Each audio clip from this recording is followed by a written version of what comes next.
A word to the wise. We are an explicit podcast tackling content with adult themes, as well as entering spoiler territory if you haven't caught up with us. Hey, I'm not Cross, and I'm not PJ. I am the entity known as Zeph, and I'm here to tell you why Lysander is actually a really good character.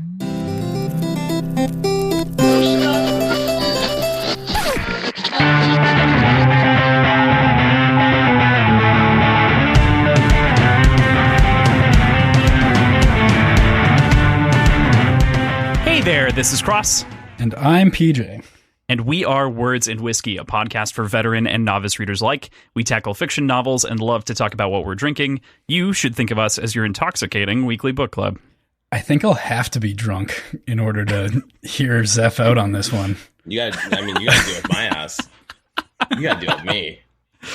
Oh, man. So today is another wrap-up episode on Dark Age. This week, of course, we're chatting with Logan Sandoval, also known as the chef and barbecue master behind Zeph Hawaiian. Yeah, man. Very excited.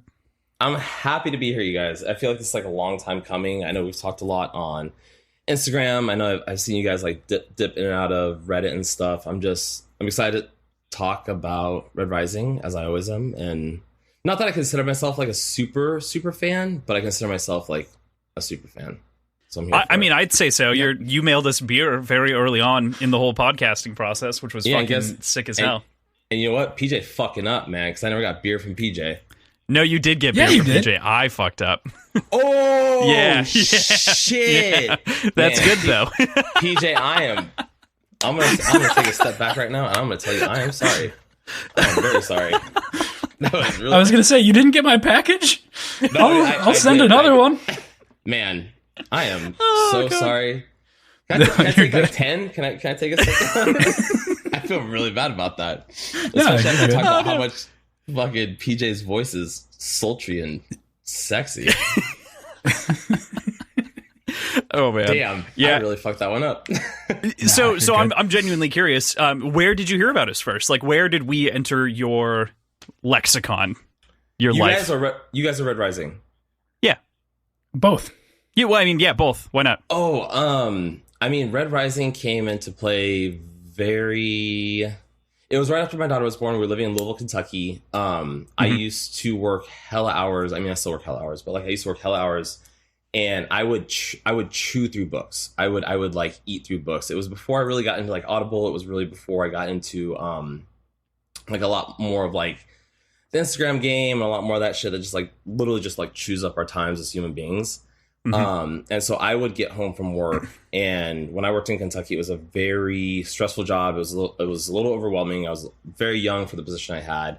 And so I'd get home and I would make myself a cocktail, and I would chain smoke maybe like 6 cigarettes, and I would just piss through books. That year that I started reading them in 2015, I think I read a total of 62 books. I feel like I really understood at my core and the language and the story that Pierce Brown was trying to communicate to people like me and you guys and anyone else on the face of the planet really resonated with me kind of across the board. Because I feel like everyone can kind of identify with Darrow. Definitely a lot of people, especially me, can identify with Lysander, and we'll get into that later. We'll get there. But yeah, I just really dived into it. I was when I was younger, I was a big fan of the Star Wars extended universe. I was a big fan of Harry Potter. Me too. I've read every EU book, man. I know them all. I literally read all of Dune from the time I was like 9 to the time I was like 15. I read all of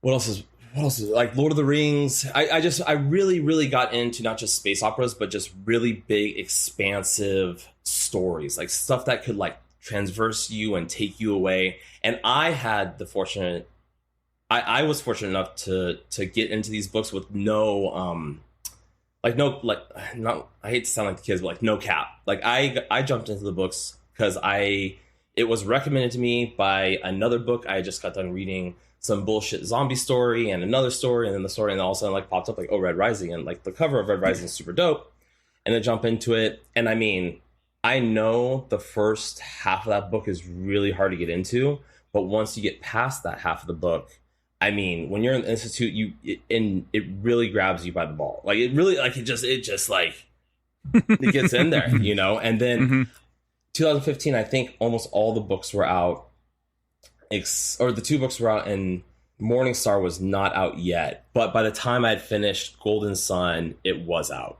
And mind you, too, I wasn't reading the books. I wasn't on a Kindle. I was hella poor, and I was like, I lived in a really shitty part of Louisville, and so I used to read on my phone off the Kindle app. And so the books were $3.99 at the time, and I would sit on my back porch and get eaten alive by like mosquitoes, and just like hearing about Darrah's story and how he's fighting for something more, and someone like EO, it really talked to someone like me who was, 1, a hard worker, 1, who was dedicated, and 2, who was like newly becoming a father. Does that make sense? Yeah. Absolutely. It definitely does. I mean, you guys don't have to put this in the podcast, but legit, like, if you guys don't fucking cut me off, I will weave shit for fucking hours, man. No, fucking we're here cooking for shows. we love it, man, and that's a fantastic story. You know, I'm. Go ahead. What? Do you want me to jump into how I found out about you guys? Yeah. Fire away. And then I found you guys last year as we were developing like our barbecue company, and as we were developing like our restaurant concept and stuff. And it was just one of those things where like I was already so obsessed with Red Rising that I'd already burned through so many other like the other podcasts, and I was just like grabbing and looking, and you guys came up somehow. I think I found you through Instagram, or I found you through the homies Howler Pod, or I found you through homeboy. Thomas. Yeah. Yeah. So I found you guys through like listening to other podcasts like Howler Pod, and like listening to High Key Obsessed, which like you guys did great on. And it really like I really, really, really deeply fell in love with not just like your guys' insight, but like PJ's voice. And that's what really kept me around was PJ's voice. You know, what's super funny is we get that actually. I get that a shocking amount. I have a good friend who jumped into the podcast having not read the books, and listened through like the first book worth of content and was following along because I mean we do a good enough job summarizing it, and she was like, well, I'm in this for my friend. She's since picked up the books and read it. I'm sure she'll hear this at some point, so she'll be recounting. But we were talking about it when I was back in Minnesota, and she was like, yeah, you know, your co-host PJ, he's got a really good voice. I was like, man, fuck you. Tell you what, if I wasn't married and had a kid, I mean, PJ, I'd be coming out to, where do you live? Dead Center, Minnesota. Bumfuck nowhere. I'd be coming out to Bumfuck nowhere very, very soon to visit you and that sultry voice. Like I said, dude, I will talk about fucking snow for no worries. So before we go too much further, let's talk about what we're drinking. So we'll start off with you. What are you having, Logan? I am getting down on what I like to call the meat straw. It's literally just Jim Beam and Coca-Cola. All right, nice. There you go. I just named it for PJ because I know he was shook. He was shook it, and I felt that in my soul. I felt that in my soul. He was shook for sure. You can't you haven't heard this yet because it doesn't come out until tomorrow. But the episode that we did with Pierre Ford, I was like, for the Zeph episode, I'm going to make a meat straw, and so I spent a good part of the last hour and a half with bacon wrapping it around a like metal straw and everything like that, and would like tried really hard and fucked it up like 2 different times. I was like, I don't have time. I'm out of beer. I need to go get beer. And I was like, dude, fuck it. I'm just making gin and tonic. I shit you not, when I listened to that episode like 2 weeks ago, when PJ was like, yeah, if he just sends me a meat straw, like I've already sent you guys shit. So I was like, I have his address, like I just gotta fucking dial it in. But too much other shit came up. And I was literally gonna fucking because like we send barbecue across the country, like low key right now. I was literally gonna roll a fucking like a PVC pipe of like ground meat. I was gonna fucking blast chill it so it was like hard as a rock, and I was gonna fucking pack it and send it to your dumbass. That would have been hilarious. Because I initially what would have been even funnier is I moved since then, so it would have gone to somebody else's house. Oh, fuck. They would have just had a meat show up. They would have just rotting meat in their front yard. I will tell you what though, it's really nice meat. It's prime brisket trim that I grind down myself. A little bit of water in there. It's very tasty. But that was gonna be like the ploy. It was just like, hey, like you can actually use this for like a really nice burger or something. Oh man, that's crazy. That'd be awesome. That would have been hilarious. I'm drinking the meat straw, which is literally just like Jim Beam and Coca-Cola. It's probably like a 9-to-1 ratio out of 10 of Jim Beam to Coca-Cola, because I know you guys roll. It's more of a splash. It's a kiss. Coca-Cola for color. Yes, all the color. And then I'm going to back that up with a Taiwanese beer called Sweet Touch Lychee. Ooh. Nice. It is 2.5% alcohol. Wonderful. Because I got shit to do tomorrow. There you go. I mean, There you fair enough. What's the Sweet Touch Lychee taste like? What's got a rundown? Lychee. No, well, I mean, fair enough. Yeah. No. So Good point. I buy these beers out of a 99 Ranch, which is an Asian market here in Los Angeles. And they have these great beers where you're kind of just like cruising. Because, like, dude, when we do barbecue, it's hot as fuck. We're in the pits. Like, your face is full of smoke. Like, it's hard to, like, push down a lot of beer. And a lot of people bring us beer for tips, which it sounds like a great thing.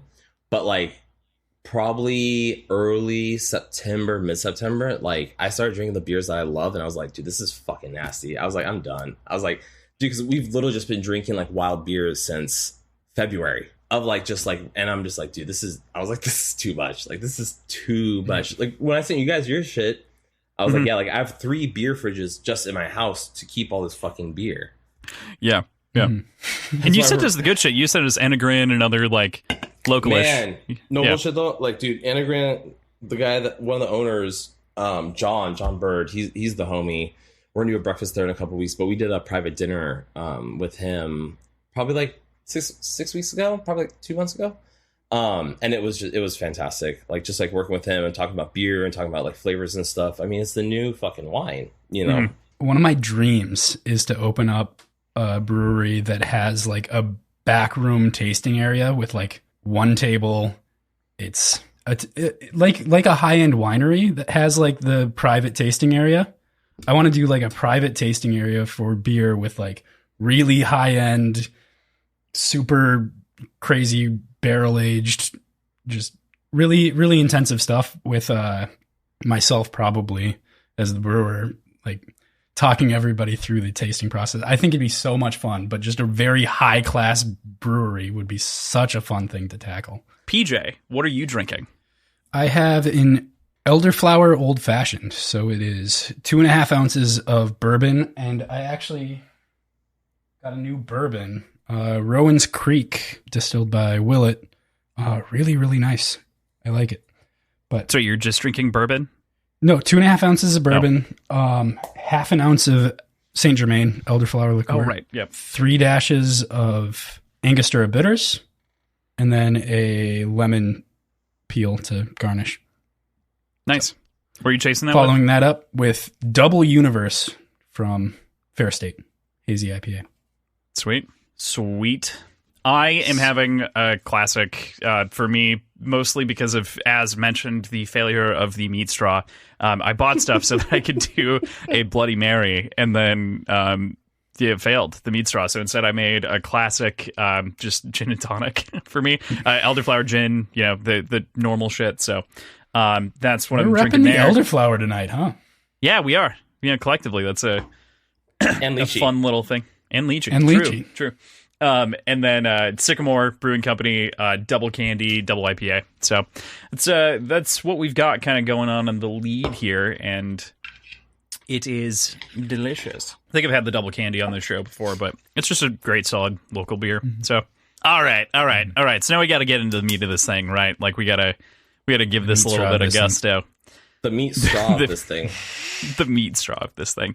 So, Logan, for months and months and months, you mentioned to me months ago, you mentioned to me that you wanted to talk about Lysander on our show and kind of give him his due. So I think it's about that time on the wristwatch here to hear. Now PJ's come out on the other side of the book series, has a different appreciation for Lysander. You can kind of see it fade over the last couple of episodes. Yeah, man.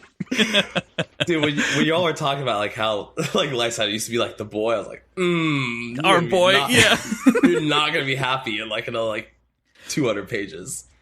Yeah. That was probably one of the like worst meta pranks that I played on PJ, was building out Cassius and Lysander as our boys over the course of Iron Gold and Dark But you Age. did fan-fucking-tastic. I was there for it. It was pretty fucking funny. We definitely got a kick out of it, but yeah. So yeah, let's talk about Lysander. Kick it off. I want to lead in with now that PJ's finished like the series and has finished like the saga. I know it's a long road up, and I know it's a long road, especially for you, because you didn't read like a lot of stuff before, and like you weren't like, you don't have the experiences that were built out of like, like reading like Lord of the Rings, or like reading like Dune, or like reading like those kind of things. So when Pierce kind of like built these characters, especially in the beginning, when Lysander was this like 10-year-old kid in the Dragon's Maw, just like basically like waiting to be killed, like what were your thoughts of like, where did you think his character was going to kind of lead to? Do you think he was just going to like disappear off the face of the earth, or? So weirdly, this ties into the only spoiler I ever saw about Red Rising. Strangely. So hear me out. It was the tiniest of spoilers, but I jumped onto the Red Rising subreddit and saw Violent. I don't even remember what the post was about. I will tell you. I mean, I just saw the the title of a post, and it mentioned Lysander. All right, so he's still alive. And then I exited out of the subreddit and unsubscribed from it. I'm like, I'm never touching that again, because that was like the limit of what I could take as far as spoilers went. So I already knew that he was a character later on in the story somehow, to a degree enough that he had a post on the subreddit. I'm pretty high up. So that's real shit. Yeah, it was kind of dumb, but I knew he still existed from that. So, I guess first meeting him, I figured there'd be, after he was saved, or after he was not killed, murdered. Yeah, right. Saved is maybe the wrong term to put on it, but after he wasn't like his killed, grandmother in front of him. Yeah, I figured he'd have some sort of arc in the story, knowing that his family was murdered at the hand of the person that saved him. Probably wasn't going to be a strictly like positive arc. I don't know. I figured he'd come back later on. Did you think he would come back in such like a fashion? Because you got to think like, dude, those last couple chapters in Dark Age are some of my favorite. And listening you talk about, you sadist. Dude, you got to also remember too, like I wrote, they're so well written. Exactly. Though. And I literally read in the book the entire Dark Age book, sitting on the train every morning and every night in Chicago. And this was before the pandemic. This was before everything else. Like I know there was people that were looking at me on the train, being like, he just found out like a sister died. Like he just found out like a family member is in an insane asylum. Because dude, those chapters are so dense and they're so thick. And I want to know, like, how do you compare Lysander from like Iron Gold to Lysander in Dark Age? He is completely different. Yeah, completely different. But you guys think it's like in the negative way, right? I don't know about strictly negative, but mostly yes. I think he switched from being a very altruistic and all-encompassing, sort of trying to understand the place of the colors and what the best route is for making the entire society run smoothly and nobly, I guess. I don't know the right way to describe it, but so the reason why I'm asking these questions and the reason why I'm talking like both of you about this is like I'm trying to set up like a pitfall, right? You're leading. Deep down, you know that not Lysander is perfect, or Lysander is, the pilgrim or the shepherd, or whatever they want to call him. I know deep down in my heart that like Lysander is still kind of like a piece of shit. I'm waiting for him to redeem himself in the last book, because him and Darrow are going to get up and they're going to have like a crusade. It's going to be like Rick and Morty. They're going to be fucking homies and they're going to like fly across the universe and like kill people, and like it's going to be great. It's going to be great. But not everyone. If that happens, not everyone follows my sentiments, right? Yeah. Yeah. But you got to think, and it's the same thing I'll say about Roke. And I know there's a lot of Roke haters out there, an immense amount of rogue haters out fair. there. But, you know, when you're built that way and you're tuned to that kind of like drum and guitar, like those are the type of things that you end up chasing. You are your own hero of your story, right? That's what everyone thinks. That you look at any character in whether it's a video game, whether it's a card game, whether it's a movie, person. or fuck yeah, you know. And I am the hero of the barbecue empire, bro. Like I am the hero of my own fucking story. Yep. But that's what I'm saying. So when you look at a broader spectrum, I don't support what Lysander and that clan of cronies like really represent, but they get where it needs to go because Darrow, Mustang, the Vox Populi, like they've not done a lot of good things over the course of these 10 years. You look at what like Lyria had to go through. And then you look even further back and you look at like Darrow's mom and talking about like, what are they going to do when they're going to get out of the pit? What are they going to do when they grow themselves? What are they going to do when they bring them up to the top shelf? And what happens? Yeah. They get put in camps. There's fucking the Red Hand running up the side of the fucking coast. I'm just saying, I know it came out very strong to my competitors here, Cross and PJ, but I was told to come with fury. But no, it was a good way to come armed. So, to your kind of question, just real quick, to your question about like how I think about Lysander between Iron Gold and Dark Age, I think that this is huge, and also how we proceed. I think that when Lysander, like any 20-year-old, like any 18-year-old who's finally moving out of their parents' place, when Cassius dies, he suddenly is shot into a position of like, oh fuck, well, what do I believe? And he reverts, instead of taking the lessons that he learned from Cassius and that sort of emotionality that he had. This is something that Pierre brought up that has just like punched me in the face last week. But since he lost Cassius and kind of that guard of this is why I fight for the low colors, this is why I should be doing this, he defaulted back, right? And unlike Roke, in my head, I think Roke is semi-amenable to ideas and could have been convinced. I think that while he's obviously, his mom is in charge of the literal indoctrination color machine, I think that there is no way that you turn Lysander off of his ship supremely or perfectly. I think he could live within a republic. I just think he'd be the silent racist, like he'd be the silent spacist.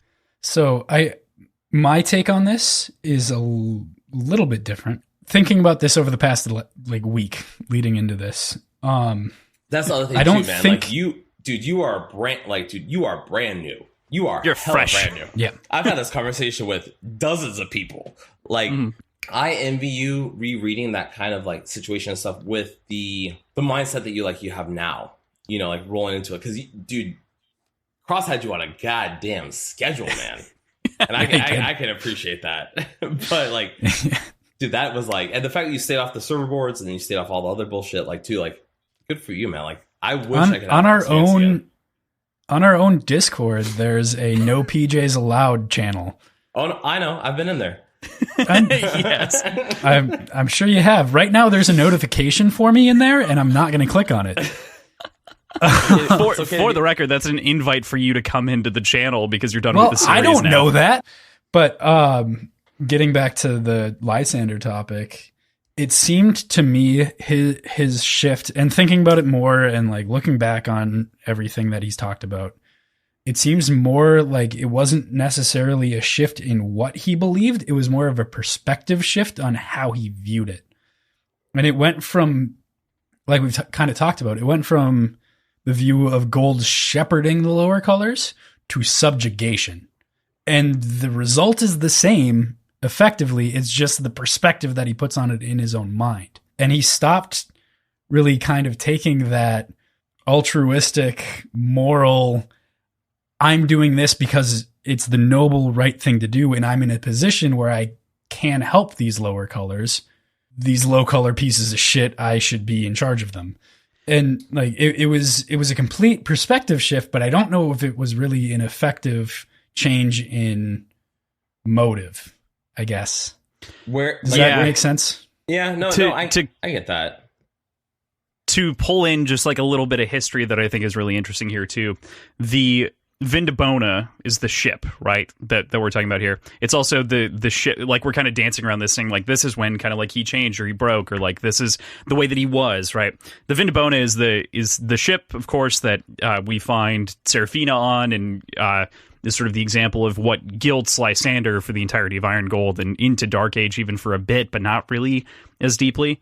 But Vindabona is the camp that Marcus Aurelius died in. And so I think that that's also, in a way, a form of symbolism for Lysander's character, being that this is a moment that he could have changed. Like, this is a change agent. This is when the Roman Empire started to fall. This is...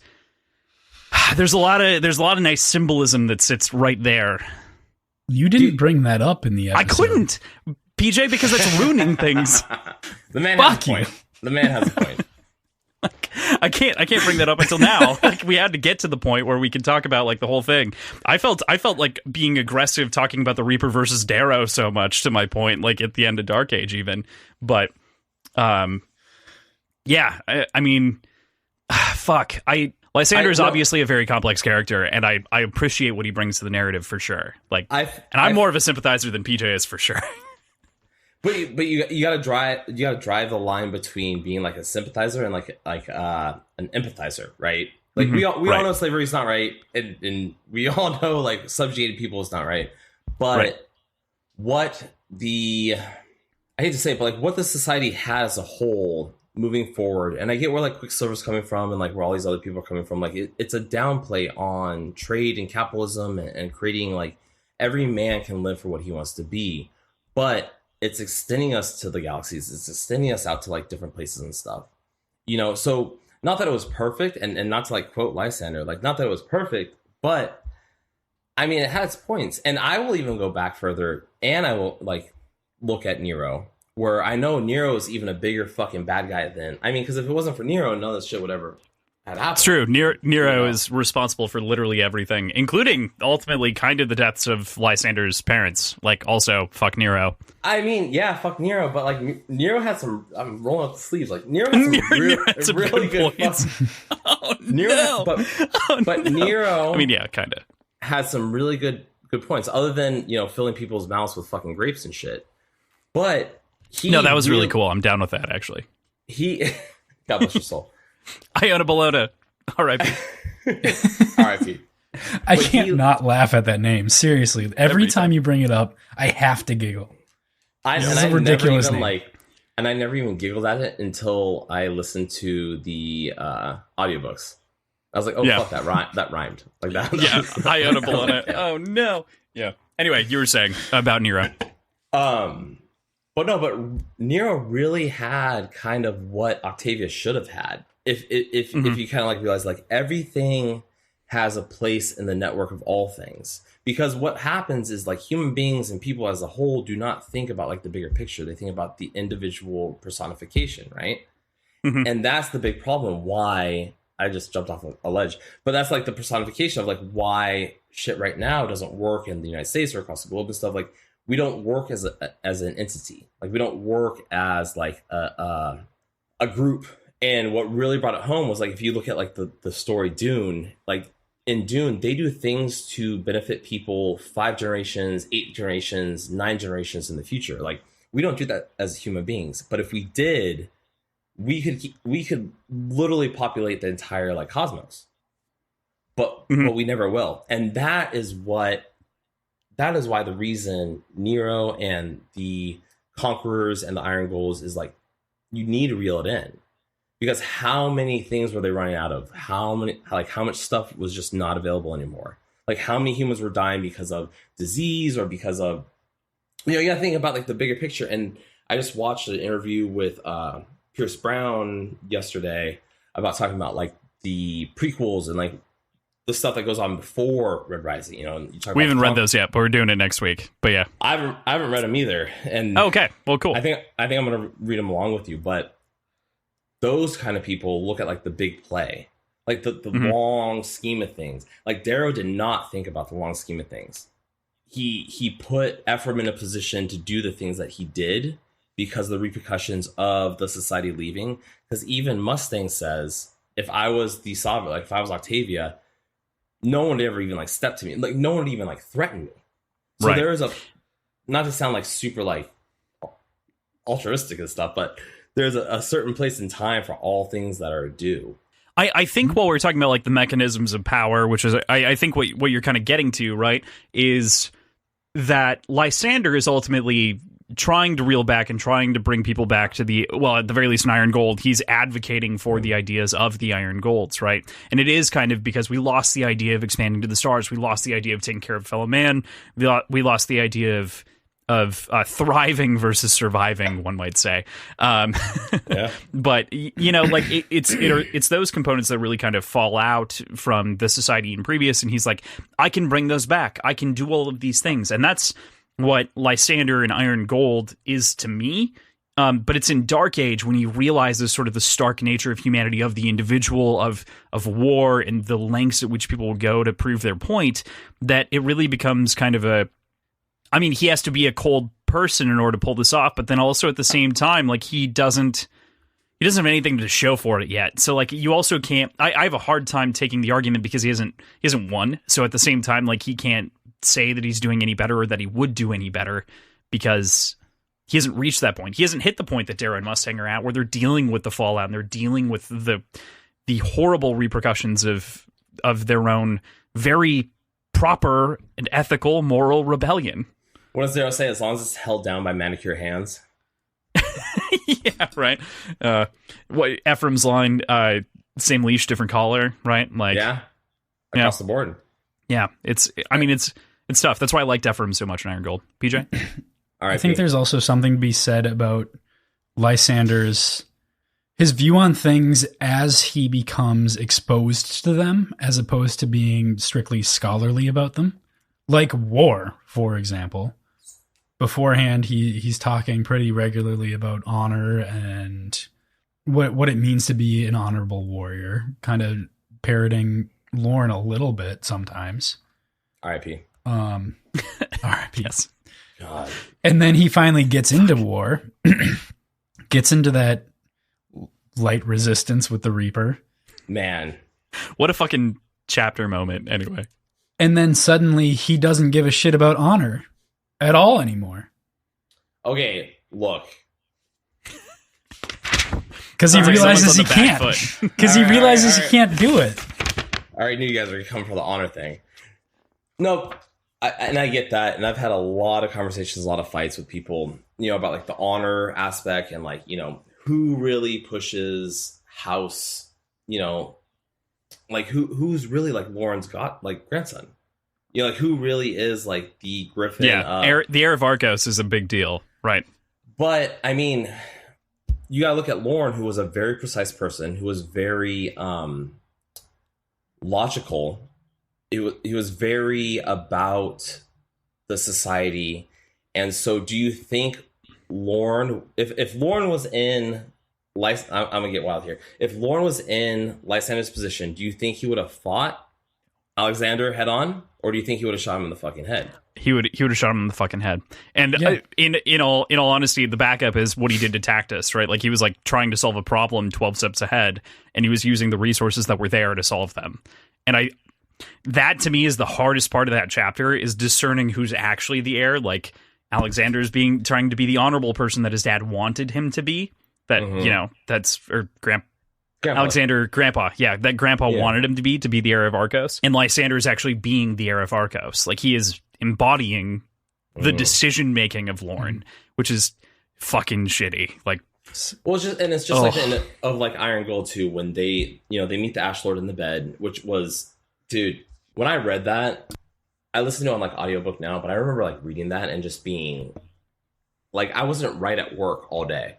Like I read that shit, I was just like, oh my fucking god, like this was before even like Darrow started talking about this it, like, guy, I was like, this was literally for fucking nothing. Like we've had a book that could have just been a prelogue, and they've gone literally, and fuck man, you introduce people like Apollonius, and you introduce people like Ajax, and like all these other like, you know, really important characters that are I hope are very tongueless. Tongueless. RIP. I'm actually gonna take a drink for that. Aaron and I had like a 20-minute conversation about that shit on Howler Pod, about how no one fucking cares about tongueless, and like we are the only people that care. Fucking love tongueless. Anyway, to bring it back a little bit, I appreciate that you guys are bringing up the Lysander kind of standoff thing with the honor, heir of Arcos, everything.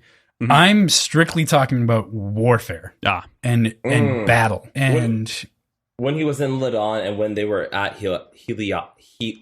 Heliopolis, yeah. So that's the point where I'm talking about, where he is where he takes down the Reaper, where he slays the Reaper in a way that is completely counter to any of the traditions of gold one-on-one combat, which isn't really perfectly outlined, but you kind of get this feeling that it's supposed to be honorable. It's supposed to be a fair level, basically a joust of some sort. And he just kind of left hands him with the razor through his chest. That's more what I'm talking about, is the kind of the intentionally tricking somebody into non-honorable one-on-one combat. So this is a really interesting metatextual thing, PJ, that you haven't experienced because you haven't listened to Pierce Brown talk about these kind of things, or listened to any of the interviews, right? Because you haven't hit that point. But Pierce Brown has talked a lot about the difference between Lysander and Darrow, being that Darrow is a man of action and Lysander has been a man of thought and not taking action, right? And so he's forced into action, right? He loses his kind of moral high ground. I don't know that Pierce has drawn that fierce of a line between the two, but he's mostly compared them as a man of action and inaction. But now I think that Lysander cannot follow up, cannot be the Marcus Aurelius that he wants to be. Can't be that. Well, I mean, in a way, is being the Lorne, But yeah. Mm-hmm. Completely agreed. Lorne's attitude is definitely get it done, tear at the roots, that's what fucking Lysander was doing.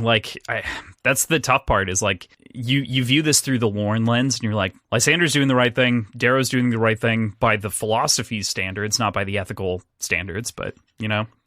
But it makes you think too, what are you buying into? What are you looking at? Are you looking for someone that's going to win and reinstitute peace and a somewhat level of normalcy, or are you going to have someone who keeps producing Ascomani raids and keeps producing not concentration camps, but camps? But I'm saying, man, how many Lyrias are out there who have endured war worse than Lyria? You're so right on the Lyria front, for the record. That is entirely why that perspective exists, right? Deanna called it too. Those are my least favorite. Deanna did call it back in Morningstar for sure. But Lyria definitely had.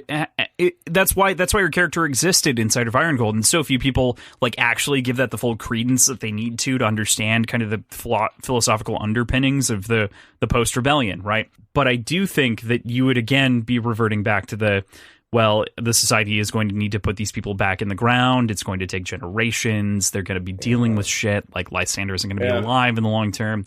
Is it advancing society? What can he do? The problem is the Lysander that we want is the Lysander where Cassius is around. Dad, that's not Dad, is around, and he can be okay, the society can exist, but we need to do good things, not bad things. And Lysander's okay, Dad, and he does them. But and I just don't believe that. I don't believe that that works. He had been pushing against Cassius when he was around, though. Correct, but at the very least, he agreed and understood Cassius. What's the bad things that Lysander has done? So strictly bad? Yeah, or let's get these. I mean, arguably, up. He fought for an intergalactic fascist union that's trying to enslave an entire 3 billion person population. That's kind of bad. Yeah, that's kind of bad. Yeah, it's kind of bad. Did I put that into specific enough terms for you? That's actually really bad.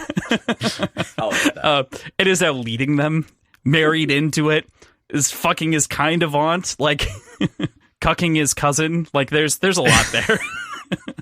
But that's all superficial. Is it though? I don't know. That makes me feel really bad about myself right now. No. It's actually a lot of fun to talk through this because I don't pay my aunt. I'm just saying how I feel about it. No, but you have a very good point in that regardless of what he's thinking now, his actions are the same as what he felt before. He was going to support the society either way. It's just that now he's viewing it from a lens less of shepherding, I feel like. Yeah, because things got the PJ, the lambs and the sheep have gotten out of the thing. Out of, what is that called? I don't even know what that's called. Out of the pen. They are running around along the mountains. You're about to lose like 3 sheep over the cliff into the ocean because they can't get their shit together. Like you're gonna literally be short for your rent, for your food, for everything else. So why not hire or buy a sheepdog to shepherd those sheep in, keep them inside so you're not losing money, you're not losing lives, you're not killing anything. Things are... And you're keeping them safe. Now we just need to take this metaphor and make it clear that PJ and the sheep are of the same species, because that's also what we're missing here. Y'all silly.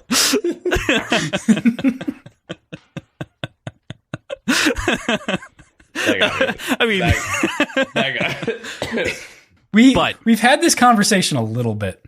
Yeah, we actually haven't like dived. We have had this conversation. Are they the same species? Oh, all the colors? No, they're not. Their spinal structure is different. Their muscle density is different. The way their innards are built is different. I think someone even goes in to say about how they can. Oh, yeah, it was the jackal when they pulled him out of the fucking box, where he's resorting back to Homo sapien, and he's turned out of the new Board of Quality Control term is such and such and such. Homo superior. Yeah. I mean, I feel like no. All that I was going to say is that's my trouble with it, right? Is that it is the jackal who really kind of declares, and this is something that I think I brought up on the podcast a couple of times when PJ has gone into these 40-minute arguments with me, and I've had to cut them down to 5 minutes for the podcast's sake. I love that journey for you, by the way. I love that. There's at least 4 episodes that there are 40 minutes on the cutting room floor of this exact same conversation, in which PJ doesn't remember it from the last time we had it, but I do. I remember that we had the conversation. It's the first step, PJ. First step. It's 12 more steps, right? Just like me. Bit of it. But yeah, no worries.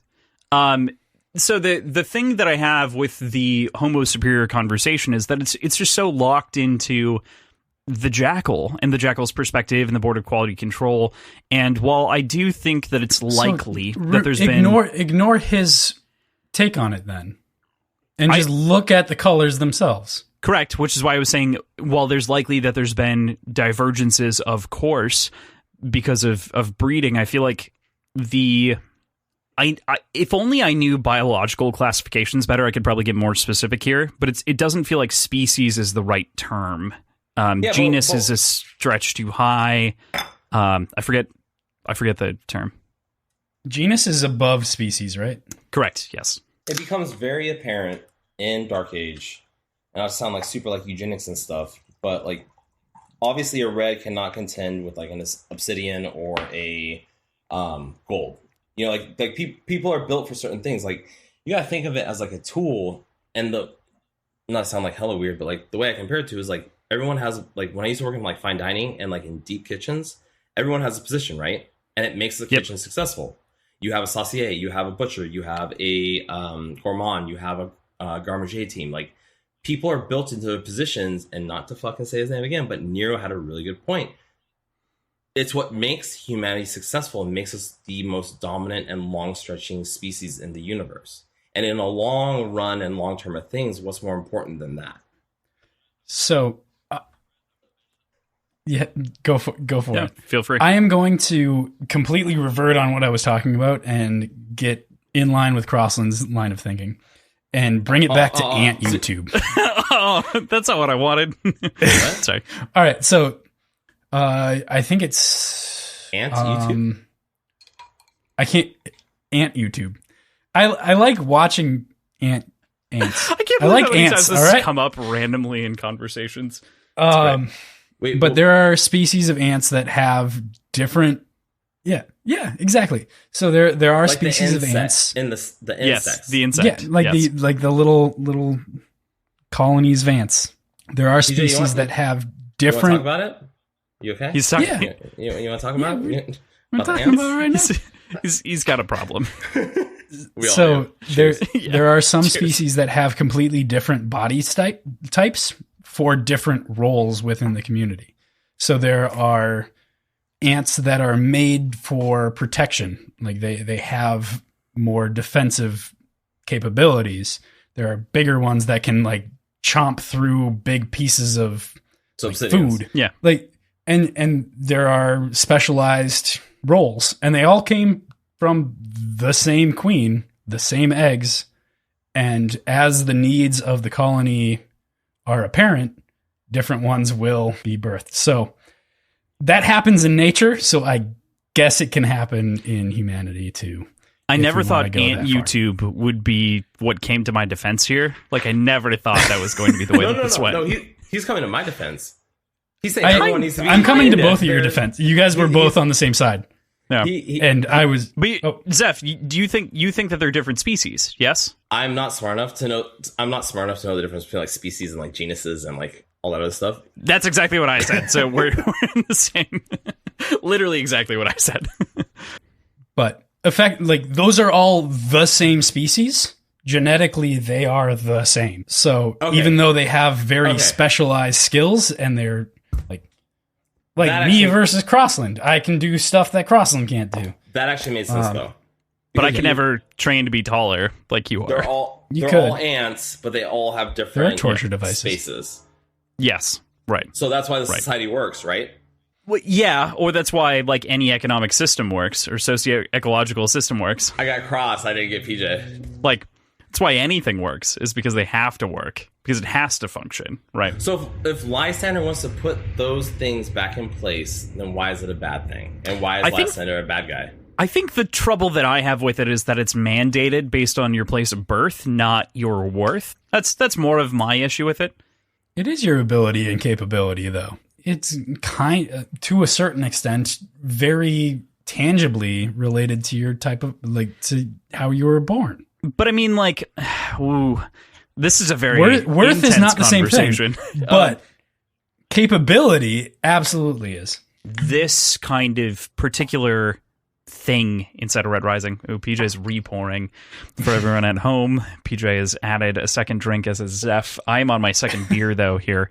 And the bomb. Color commentary on our drinking habits from Crossland right now. And it's a quick rip. Yes. My sister's a fucking sports commentator and whatnot, so. That doesn't mean you are. No, but that means that at the very least, I get to, I know. fucking talk about it.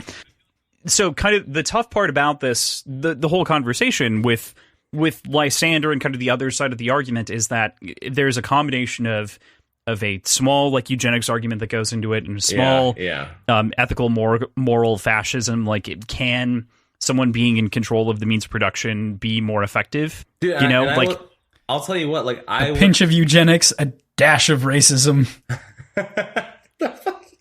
and chemical X. It is. But to think back about that shit though, honestly, I would have never had so much appreciation and understood Lysander if it wasn't for Lyria. It's fair. Yeah. Yep. Yeah. Does that make sense? Because everyone else, even if you talk about Ephraim's living the fucking life. He's banging pinks. He's, sucking off obsidians, whatever he does on the weekends and shit. He's drinking a lot of vodka and he's taking a lot of shit. What was that shit called? Zolidone. Zolidone. Man, can I get a couple of those fucking things? Man. Turned to a walking machine. He's doing really well for himself. He's a fucking not terrorist, but he's a thief. He lives in the upper echelon, right? You look at Mustang, you look at Darrow, you look at I think that was only the 4 POVs, right? It was initially for Iron Gold. It was Lyria, Ephraim. Yeah. I'm an idiot. Yeah. But Mustang wasn't until Dark Age. Dude, there's some comments, there's just some chapters that makes me like Iron Gold better than Dark Age. I didn't really respect it the first time around, but dude, after reading it a couple times and like re-listening to it, I was like, damn, like Iron Gold is a fucking solid book. That shit's heavy as fuck in certain places, and sets up everything for like Dark Age. I think soon, maybe within the next week or two. Nah, I've got to read Mistborn, but I want to just binge through the entire audiobook series. Well, and also too, this is something I'll put in for like the podcast. Is like I feel like a lot of people built up a wall to Lysander because they switched voice actors between the two books from Iron Gold into Dark Age, and I feel like that kind of like I mean I'm diving deep. I'm reaching hella deep into that sack for Lysander right now, but I feel like a lot of people got upset because they switched like voice actors, and I feel like in turn it switched a lot of his like mentality and stuff because like the Lysander you get in Iron Gold. I will hark back, and I get it, like where like he wants to be honorable and stuff, but dude, like honorable doesn't win wars. Like honorable doesn't put shit back in place. Honorable doesn't, make shit happen. And that's where like everyone freaked out about Alexander's death. Where I was just like, yeah, man, like you fucking dude, you reap what you fucking sow, bitch. Like hashtag motherfucker. Like you literally reap what you sow. Like you want to fight a gunfight with a knife, and then you're capped in the head. There's a fly. That fly literally landed on your camera. On my camera. To your point, though, I think that's what makes Lysander's perspective so captivating, right? Especially when you consider, we've gone back to this a couple of times, but the Heir of Arcos thing, one of the big things with Lorne, of course, was for Darrow, he wished that he didn't have to be a soldier, right? And to a certain extent, because you can hold all those morals, you can hold that high ground, you can be the better man in all of these different situations, and Lysander, in a couple of ways, was the better man. You would say that maybe he was punished by his upbringing, and that led him to have some of the other opinions and sort of moral quandaries that he was facing. But in a lot of ways, at the very least, he embodied some of the morals that Lorne stood for until he was forced to become a man of action, and that's when he kind of lost all of that goodwill that he earned. In the Ladon? I mean, I'm not saying specific, like the Ladon's like the changing moment, but it happens from the Ladon forward. Like he still preserves his own honor, of course, because he chooses to save the Praetorians. He chooses things that are honorable still, while not necessarily understanding the sacrifice. Golds. Kinda. He's honoring the Greys. He's honoring the Greys' position by being like, no, because all of the golds could have escaped if he would have stolen the food rations and supplies, and like no one would have been caught. Like moments like that and chapters like that is what makes me have conversations like this, where right he didn't have to dip out of the Ladon. I mean, he'd have to stay. He chose not to. Yeah, right. And like Claverius and like all those motherfuckers are down there, and like they have come for this, and I think it's such a great point of view. Where I mean, Lysander, like dude, Lysander just trying to get shit done, man. Like Ajax is put in his butt, like Atlantia, no one knows where she's at. I mean, Darrow literally leaves him dying the desert floor, and the fact that he learns from that fight, he learns from that battle, he comes back when they're fighting Heliopolis. Like I'm not gonna hit him head on. That's stupid. Like the intellect and the foresight that Lysander brings into something like that type of battle is insane. Like the man can literally if Octavia was still alive, Octavia could understand the man Lysander has like turned into, and she would be okay with it. She shaped him, so yes, she could definitely understand the man that he would have turned into, but also is accepting of it. But for 10 years, he literally says that he spends half and half time with someone like Cassius, who is all about the lower colors. He's about the rising. He's about putting people, like where they need to be, and that's why they get on the Vindobona. No. The Vindobona? Yeah, the Vindobona. Yep. They get on the Vindobona and stuff like that.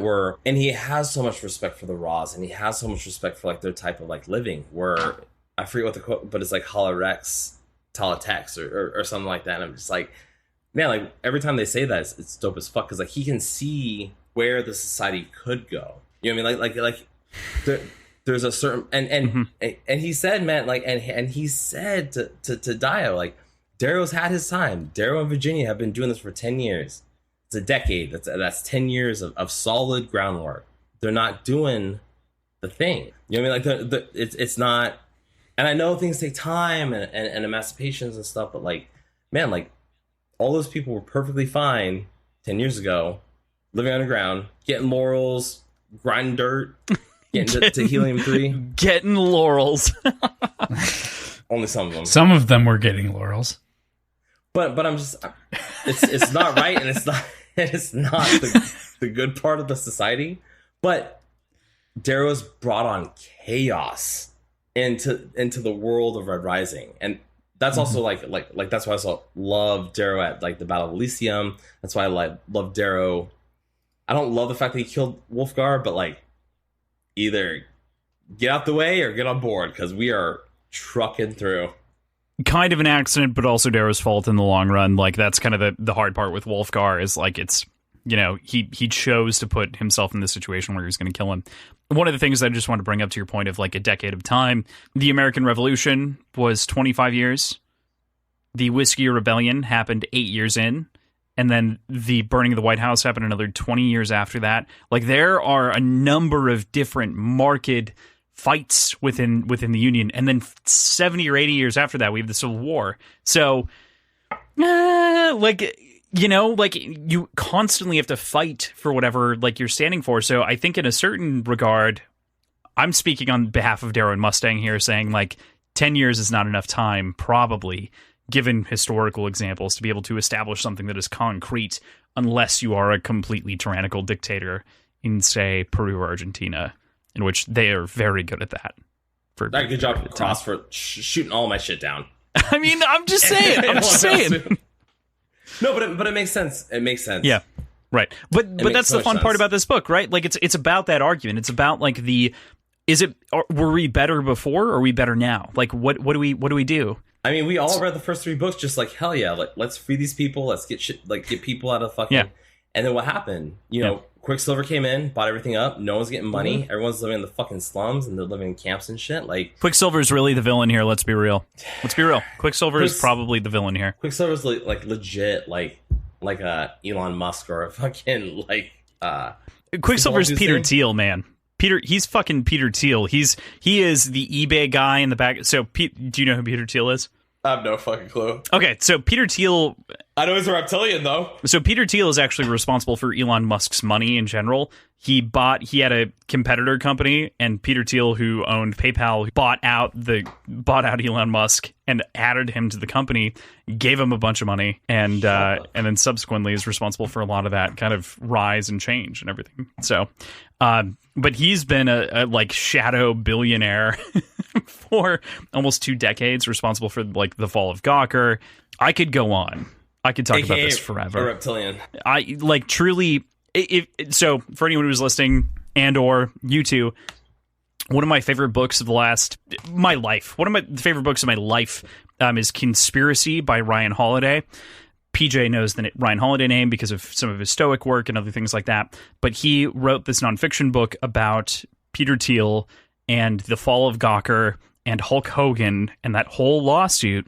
And it is one of the best books that exists ever, because what Peter Thiel did, this shadow billionaire, this Quicksilver motherfucker, is he was outed by Gawker as a gay man in the early 2000s. He outed Peter Thiel as a gay man, which was unacceptable because this was a private billionaire. He was the first investor in Facebook. You remember him from The Social Network because he was the first investor in Facebook, that guy.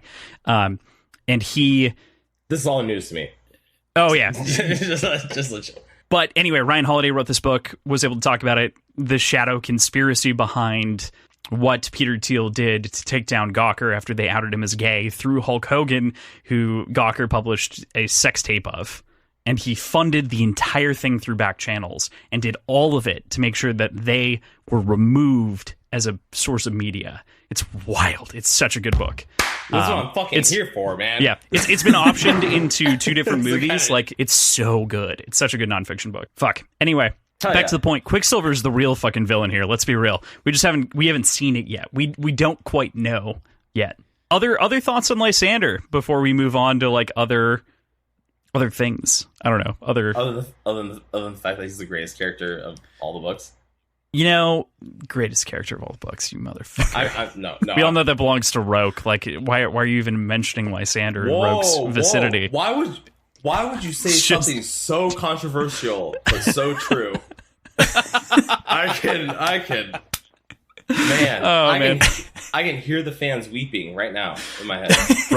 Right. You think everyone who's listening to this podcast is very upset that we didn't get more Roke. All right, tell me about Roke. I mean, like, my only thing with Roke is at this point, it feels like he's the poet, right?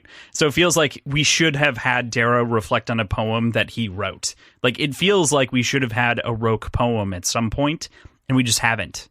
Like, we haven't had an original poem from Roke. I mean, I don't think we ever will, though, because they're so far in the future and they're so far distant from... I mean, those things are like... It's like almost like a catalyst. It's almost like an excuse for the way you live. You would have expected it sooner, so like it's never going to happen. But that's just something that like I would look for maybe if we think about the future and maybe potentially the death of Darrow. Like I would like for him to reflect on an original poem that like Roke wrote, and I would like for that to be like a recurring theme maybe throughout the sixth book. But that's never going to happen because no one except for me gives a shit about Roke. So do we know if Roke ever actually wrote any poetry? You're diving deep, man. You're pulling at my heartstrings. I fucking love Roke. Roke is the most tragic character to me personally out of the characters that we lose in the original trilogy. Is it weird that I like Lysander more than Roke? No, that's acceptable. I can understand that. So I think Roke's a shittier person than Lysander. I disagree, but I don't think they're close. I think Roke would have been like Lauren. He would have never turned. I think Roke could have turned if Darrow would have let him in. Man, don't get me wrong. Deep down in my person, like deep down, like my heart, like in my heart of hearts, like in my fucking like deep heart, like I would love Roke to be like. I wish Roke would have been Cassius because I fucking hated Cassius. And I know Ben from Halipod is gonna like crucify me for that, but like, I think Cassius is a shit character. I don't think Cassius is worth his salt. I know there's a ton of people that think he is, but I think Roke was a better friend than Cassius, but he did not But he did not have the same upbringing, and he was not ready to give up that shit. And you heard it in the conversation with the Moon Lords, and you heard it in the conversation he had before he died, and you also heard it. But even the conversation with the Moon Lords was forced. It was him being the society, and it was him being like, but, and he was kind of like the actually, and it's like. All you need to do with that kid is like sit him down in a room and be like, do you realize how fucked up this is? And he'd be like, yeah. Do you realize how like crazy it is that like my wife died at 15 and she was hung and I was hung? And he would have been like, I'm so sorry, Darrow. I didn't realize the emotional pain that you went through from losing your wife and being hung as a rat. I think completely opposite. I think that would have happened. He would have learned and he would have doubled down. I think the Roke you saw when he talked to the Moon Lords and like how he was during the Battle of Ilium, that's the bear. That is the bear Roke. That is the Roke boiled down to who he is as a person. Okay. And I think Lauren would have been the same. And I really think I worship Lauren. I think Roke's one of the best characters, but I don't think that Roke had the capacity or the understanding or the empathy to understand that Darrow was going to try to rise up. I think that conversation where they're on the bridge and he kills himself, I think he killed himself for a reason. And that reason is because there's no going back from where we are. And it's the same thing with the Battle of Ilium. And that's why like I'm a huge fan of like Darrow's like villain pieces. Because to be a villain is to win the war. To be a villain and undercut people and do shitty things to the Moon Lords and to everyone else, that's how you win the war. You know what I'm saying? Which is also the way that Lysander is headed. The fact that also people can't recognize that parallel is ridiculous. You beat me to it, motherfucker. But like, literally, it is actually absurd to me. Like, there's so many conversations that are out there where it's like, come on, just like take a moment and understand that this is no different than when when Darrow decided to blow up the docks. Like, this is his moment where he gets to solve the problem for the future. And so he aggravates Darrow and calls him a slave and makes him turn around and then thinks of a way to beat him. Like, that is what's even better is that he doesn't use the mind's eye. He doesn't cheat inside of the combat in the way that like a lot of people consider the mind's eye like a superpower or cheating. Like, he doesn't do that. He's not doing that in that moment. But I kind of get where the mind's eye is coming from, because we've had 5 books of Darrow being this fucking just like, I mean, like I said, like I've been re-listening to like Dune. I've been watching like a lot of Rick and Morty. Like Like Darrow's basically like a god. Like Darrow, like the way he holds himself. A war god, yeah. Right. Yeah, I mean, dude, he is a fucking entity. Like he is a entity. And so well, he's two different entities. He's Darrow and the Reaper, but yeah, I mean, fine. I'm gonna tell you right now, I was the first one to come up on that shit. Were you? Fucking hell. I mean, this. Yeah, dude.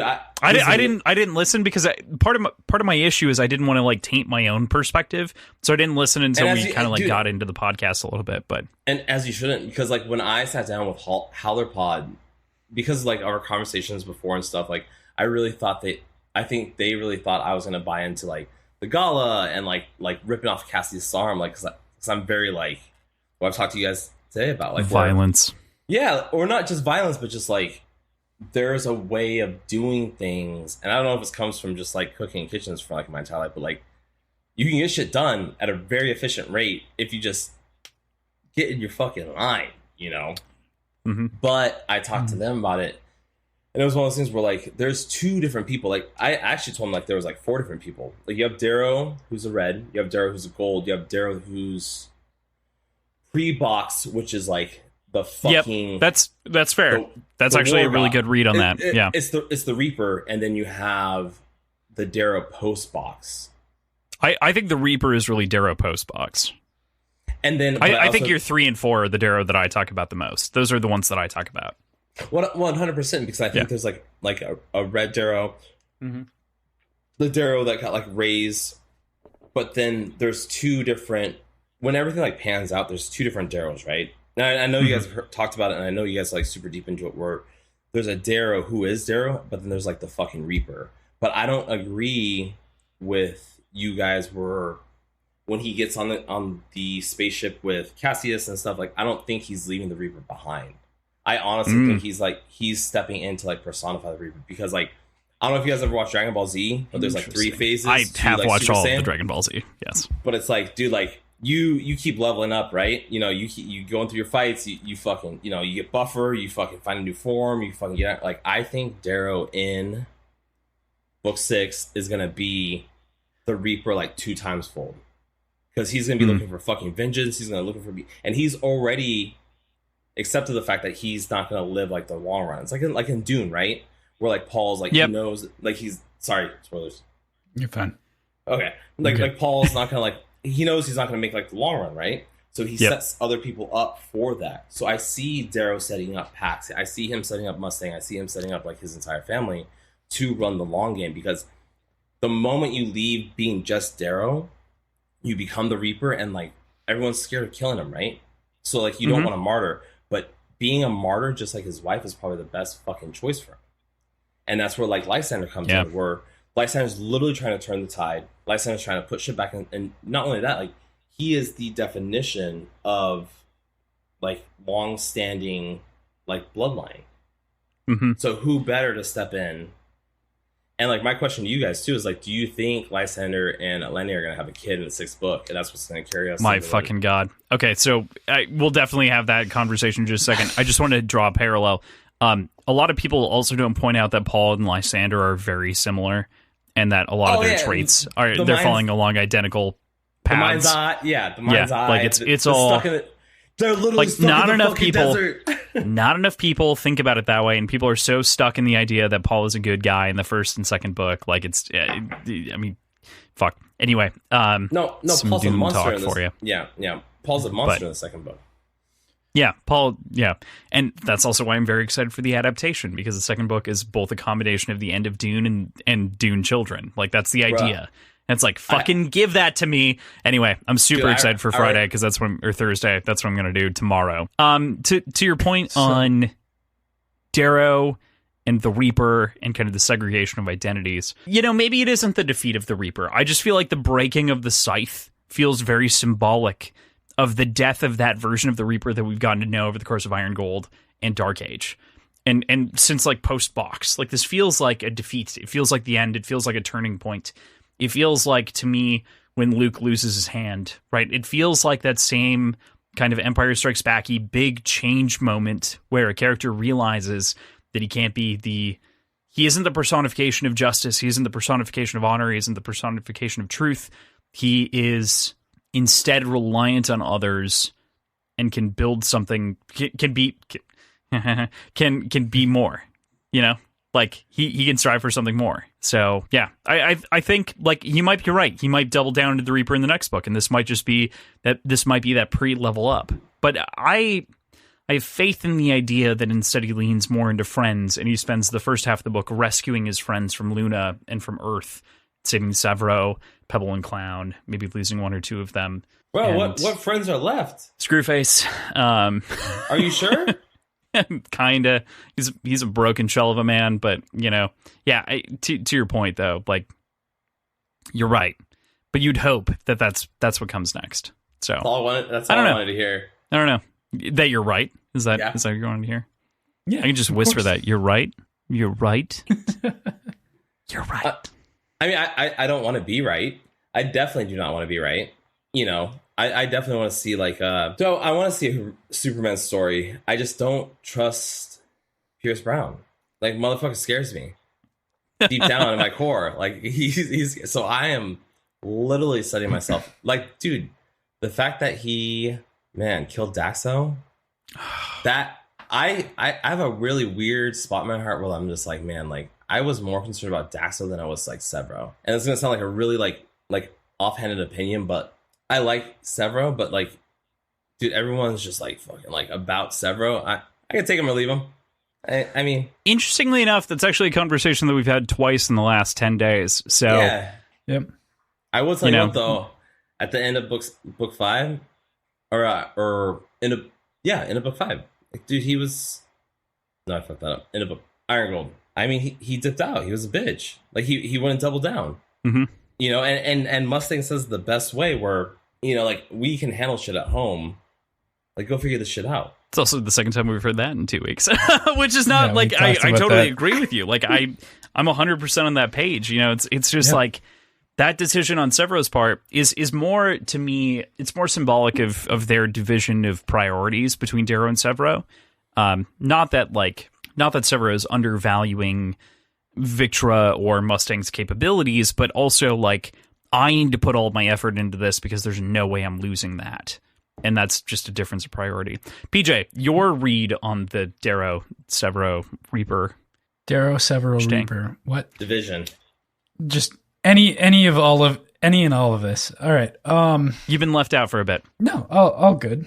I feel like the Severo thing, as far as the way he's kind of perceived and talked about within the community, from what I've heard and what I've seen, which is admittedly not that much because I've intentionally removed myself from it, but getting into it and seeing it seems like a lot of people latch onto him because they latch onto him because it's kind of like edgy for edginess sake to a certain extent. And he's like the initial humor. Yeah. Yeah. And a little bit of toilet humor, a little bit of just dark humor in general. And he is not that character at all in the fourth book, even like that. He does not really himself. It's like he grew up, personify that character, and he still kind of holds that tag a little bit. And I'd like to see Pierce Brown flesh him out a little bit more and actually show that growth a little bit more. So, because we can see it, but it's not that prevalent. And I'd like to see where he's actually grown to. And I'd like it to be at the foreground, because he's not the character he was in the first trilogy at all. And I'll 100% agree with PJ on this because of the fact that, like, not that I think like Severo is overplayed, but I feel like people fall back on Severo so much to relieve themselves of like what Darrow's like turning into. Severo's turned in from like PJ said, like this like potty humor, fucking like, you know, like get the bucket or get the box kind of guy to like mm-hmm. I miss my kids. I legit, like, I'm going home because I miss my kids. I know there's an intergalactic fucking war going on right now, and I know like we only have like 3 more steps to get the shit done, but I need to see my kids. You know, so like he's definitely like heel turned into this like this person. And originally when I read Iron Gold, I was really interested in seeing Darrow's dynamic with Apollonius compared to with like Severo. Because like when it got set up in the beginning, I was like, fuck, dude, like is Darrow gonna dump Severo for Apollonius? Because like kinda, yeah, you get some moments there. Yeah, man. And, where they kind of agree with each other. Yeah. But then Darrow fucks it up all at the end of the book, and now he plays for that guy's Lysander's team now. That boy. So yeah, that guy. That boy, not our boy. That boy. My boy. Ooh. That's an aggressive claim. But it also like dives into the fact that like I'm excited to see like all the characters grow and like see where they go to, especially like with like Oculus and like with like Quicksilver and Ephraim. Do you guys think that Ephraim is going to be replaced with another POV, or do you think he's just going to run it clean like he did in the first book of the trilogy? I think that Ephraim will be replaced with Volga, most likely. That feels like the most apt thing to do, because the perspective on the inside of the Obsidian is basically what Ephraim gave us in the second book. In the first book, it was kind of the theft and robbery and sort of the lower culture of the moon. And I feel like you can't just like let Volga's story exist in a vacuum until it eventually intersects with one of the other POVs. That doesn't make sense to me. So I don't know. I think that has to. I don't know if I agree with you, because I think there's going to be a decent amount of overlap with Lyria still. They went this way? Yeah, they did. You need to reread these books like 12 times like the rest of us. It's like really dialed in. I don't know.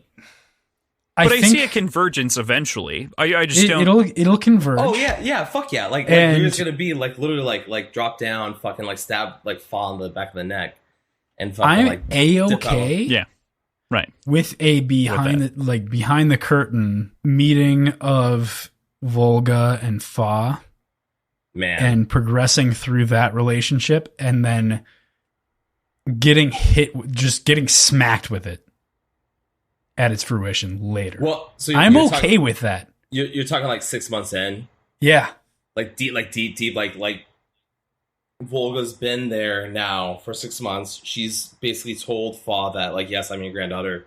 Train me, develop me, turn me into this fucking weapon, because we all know Fa's like a fucking man monster. Yeah, I still don't trust him.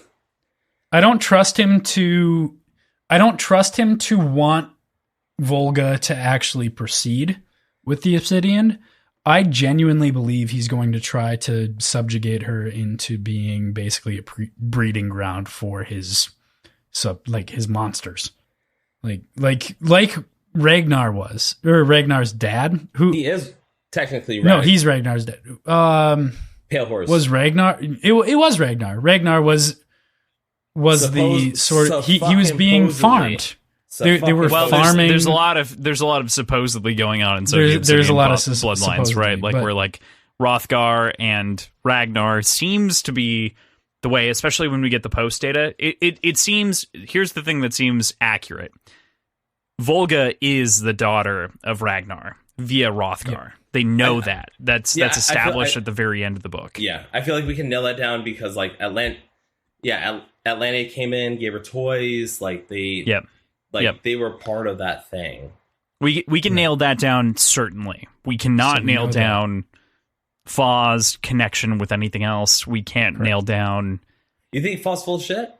I think Fa is totally full of shit. I think that Fa is... So really? I think that Fa... My opinion is, I think that Fa is an incredible Obsidian. I do not think that he's the father of Ragnar. I think it is claiming that as a mechanism of the Fear Knight's tactics, and I totally believe that functionally.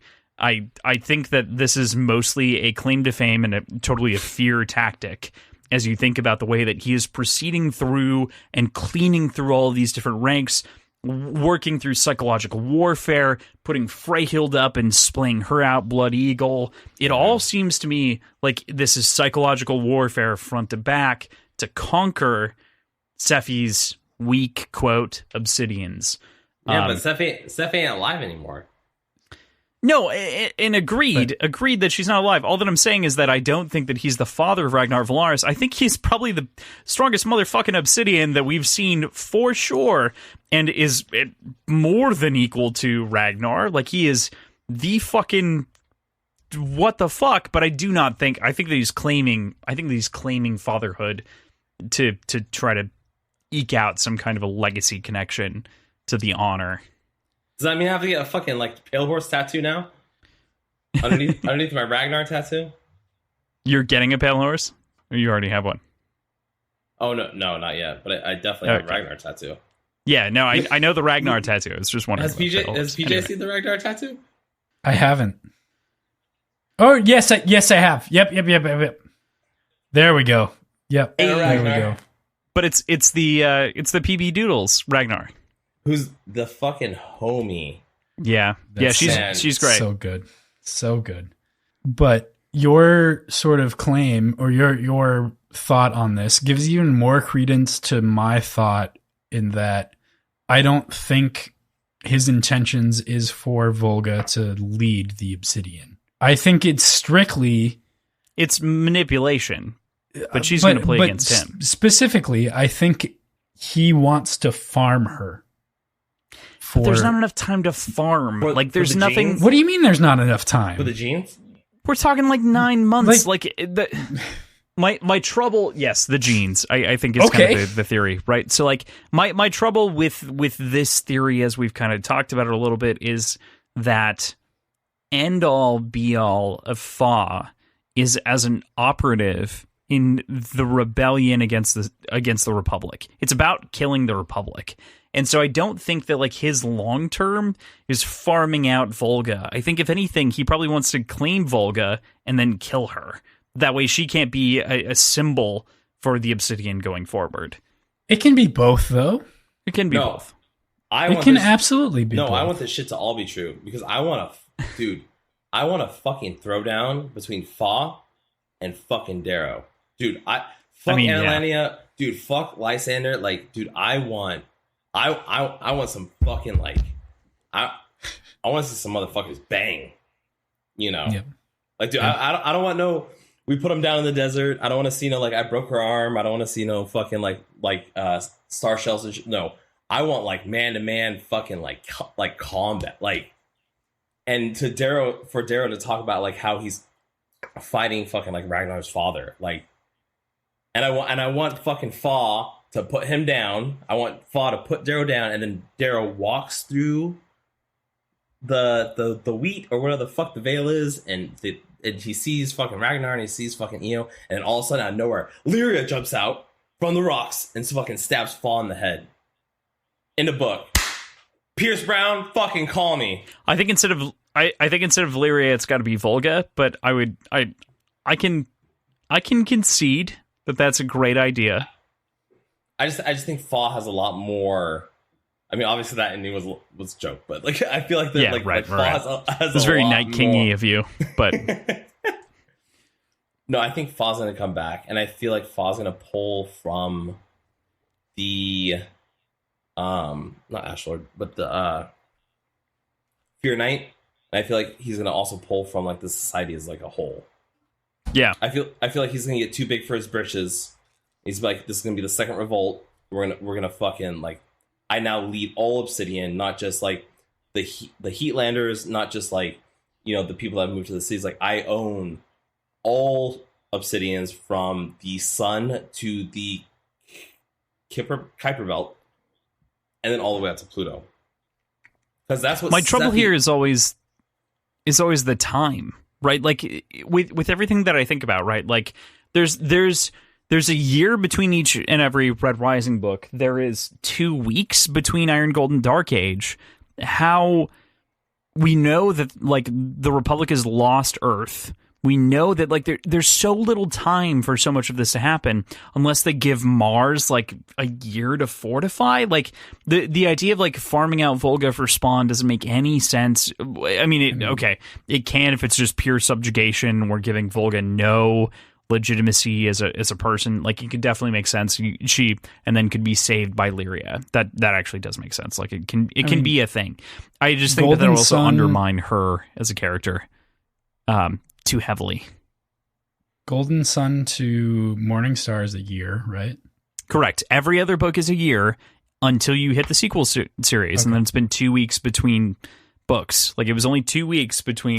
It's only one. There's only one gap there. You can't call that a fine. But if pattern, yeah, it could be a pattern. There's also only one gap between. Like, you didn't know the gap between Golden Sun and Morningstar. Like, could we still have to make a prediction? Like, bro, the sixth book has supposed to come out 3 times now, and we're all here for it. We're all, dude. I think he's done. This is it. This is the end of the series. There's not going to be a 6th book. Wouldn't it be great if you ended without putting out Return of the Jedi? No Ewoks, no nothing. No Askamani and no. I saw the pain in your eyes when I said that. I saw you sink a little bit. I'm very dedicated to this series. Okay, like I need shit to get done. I need shit to be finished for my own fucking mental fucking stability. Couldn't agree more for a number of reasons. Do you think he does another series after this? Like, do you think we continue on with, like, PAX? No, he's gone on record to say that he doesn't want to do nothing about Red Rising after the series ends. But that was, like, probably, like, 4 or 5 years ago. And there's been a lot of pressure to hear about, like, prequels. And not just, like, you know, the comics and stuff. But, like, he really wants to get down on, what's the fucking guy's name? The Conquering. Yeah. The Merryweather. John Ware with his fucking, like, I guess, like, he goes into psychosis and he fucking, like, leads, like, mechs into, dude, I'm like, man, like, you want to talk about Gundams and some fucking, like throat to throat combat? You want to talk about how, like, fucking the Indian king got his head cut off on the same fucking rug that sits in Nero's office? Like, you know, I need a fucking encyclopedia. Like, I need a fucking, like, reference book. I need to know about all this because it is magical.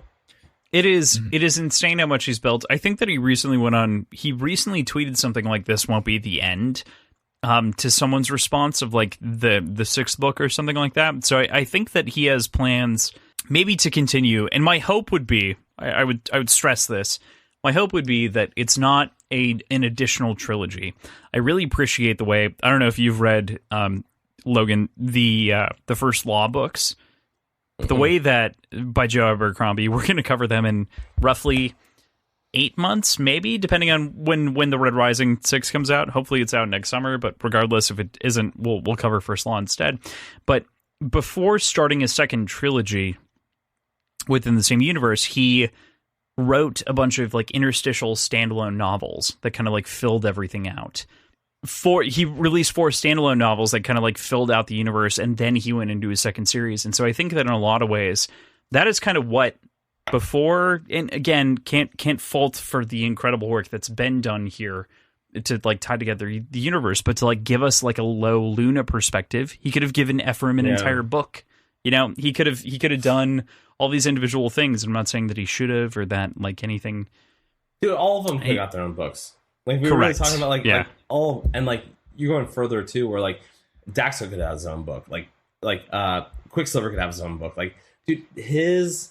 No, again, like, it's just so wide, so wide spanning, and so that's why I appreciated Joe Abercrombie's sort of stretch to, like, believe in some of these minor characters and give them their time in the sun in some solo books after the fact, or, you know, after the fact is kind of like prequels before they die or pass away or whatever happens, and then also some that, like, live after moments and they get their own, like, kind of post story. It was just great, and I think that the standalones actually are almost better than the original trilogy, which is insane, and I would hope that Pierce Brown would consider options like that, and obviously he has because of the Sons of Ares prequels, so we'll see. I mean, between us, like, dude, he could honestly, like, ride the Red Rising train forever, because the world building and the universe building is so deep and so in depth that you could never run out of material. You could do stuff from the Conquering to I mean, The first Rim Rebellion, like, dude, and I mean, you're talking about 700 years of just like stuff and things. I mean, and like you said, like the first Moon Rebellion, like, dude, you could literally deep dive into like what, and even the little, and I feel like he's really good about leaving droplets and like leaving, what do you call it? Footprints in the sand, where just like how the Battle of Elysium turned into this big thing 2 books later, where it's like he's dropped stuff where who knows what happened with like the Conquering, who knows, like who were the other 10 people they pulled out of fucking Deepgrave, who knows what Apollonius was doing. Like I want a novel about Apollonius like inserting himself into Darrow's house and their fucking battle. You know, like what was what was the Ash Lord about? Like what was when he glassed Rhea, like what was the build up to that? What like Octavia was still alive. Obviously she knows all about that shit. Why did Octavia cut off fucking her daddy's head? You know what I'm saying? Like, dude, the world building, the expansions, like the DLCs, basically are immense. Immense. He could even go back 400 or 500 years and have an epic story that has no actual consequences immediately. At all. Like nothing that actually means anything to the Red Rising series, but it's still in universe. Like he could do something like that very easily, I feel like. You could literally have a standalone Ephraim story, but 500 years ago. I want a standalone Ephraim story so bad. I am so, in every subsequent reread, I just like grow an affection and like love for Ephraim because he has this kind of like dark mulling perspective. It's so tragic the way that he had to die. I don't know if a story expanding on him would do anything for him though. It's fair. I think it feels like it would just kind of be. It would have to be before Treg. I think that's where you would like slot it in a story. Maybe. So I definitely was like everyone else, where like I hated Ephraim for a very long time, until like a couple like rereads and like a couple like re-listens. I was just like, oh, like he was deep into, like he was hurting a lot. I liked him from the get-go. Like I was a weird person where like I immediately was like, Ephraim is my new character. Like Lyria was like, okay, fine. Lysander is like skeptical. And Ephraim, I was like, you're funny, you're depressed, and you clearly have problems. Let's talk. Like, let's hang out. One of my big scraps with you guys is scrap. Let's hear this shit. Fucking so y'all worried about Lysander being too old for Sarah, right? Yeah. Seraphina? Yeah. Right? Yeah. Were we worried? I was going to build this into like my Lysander defense, but I'm pretty sure it already did pretty well, judging by your guys' reactions. So you did. It was a good conversation. Dude, you get me passionate, you get me going. I will sell salt to a slug. I swear to fucking God. So Morningstar. Yeah. Morningstar, right? When Darrow, my favorite chapter, when he basically like decimates the Rim Lords, because Darrow's technically evil deep down, and Lysander's good. But like going back, verbatim, Darrow says that Seraphina is 8 years old or older. I thought it was 6. No, you are wrong, because I listened to it before this podcast. I will literally. I will concede. Dude, because I perfectly concede. I believe you. That puts her at 18. Fine. Dude, when we started talking about this like 4 weeks, I was like, I know the quote. I need to find it because I have it in my head and I know where the fuck it is. I just can't pinpoint it down. And I love the facts to see the days that are inconsistent and push forward into like the next level. And so Seraphina is 18. Lysander's only just turned 20. So they're in legal bounds by Earth right now. But then it doesn't even matter because she gets fucking cut in half. Well, Well, I mean, at least it makes Lysander less of a predator until like it makes some sense of Lysander's issues until kind of the combination of like Oedipus and Jocasta complex come into play against him. Like, yeah, sure, totally, like, all that. Right. Yep. It's like until he wants to fuck his aunt, like it's all good. Yeah, but you're probably right. But I wanted to bring that up, but I could not remember the quote, and I couldn't find it against PJ, so thank you. I appreciate it deeply. PJ is ignoring us. God damn it. No. But I get it, though. Especially like with like... He grabbed the book. He's like, do you remember where that is? Hold on. In Morningstar? Like, what chunk specifically? I feel like it's towards the end of the book. 41. Hold on, let me go get my book. Chapter 41? No, it's on 41. Page 41? I'm imagining it can't be. Yeah. No. Because I really want to read this out loud and prove myself wrong. It's as though it was at like your bedside table, like it's a the Bible. Moon Lord. You just had to like go run and grab. Who, PJ or me? You. I got posties. Yeah. I had to pull out all my posties recently, out of my like copies that I keep on the shelf. I actually have 2 of each, but I've got a marked up copy and like a clean copy, of each. Where'd you meet Holler One at? I haven't.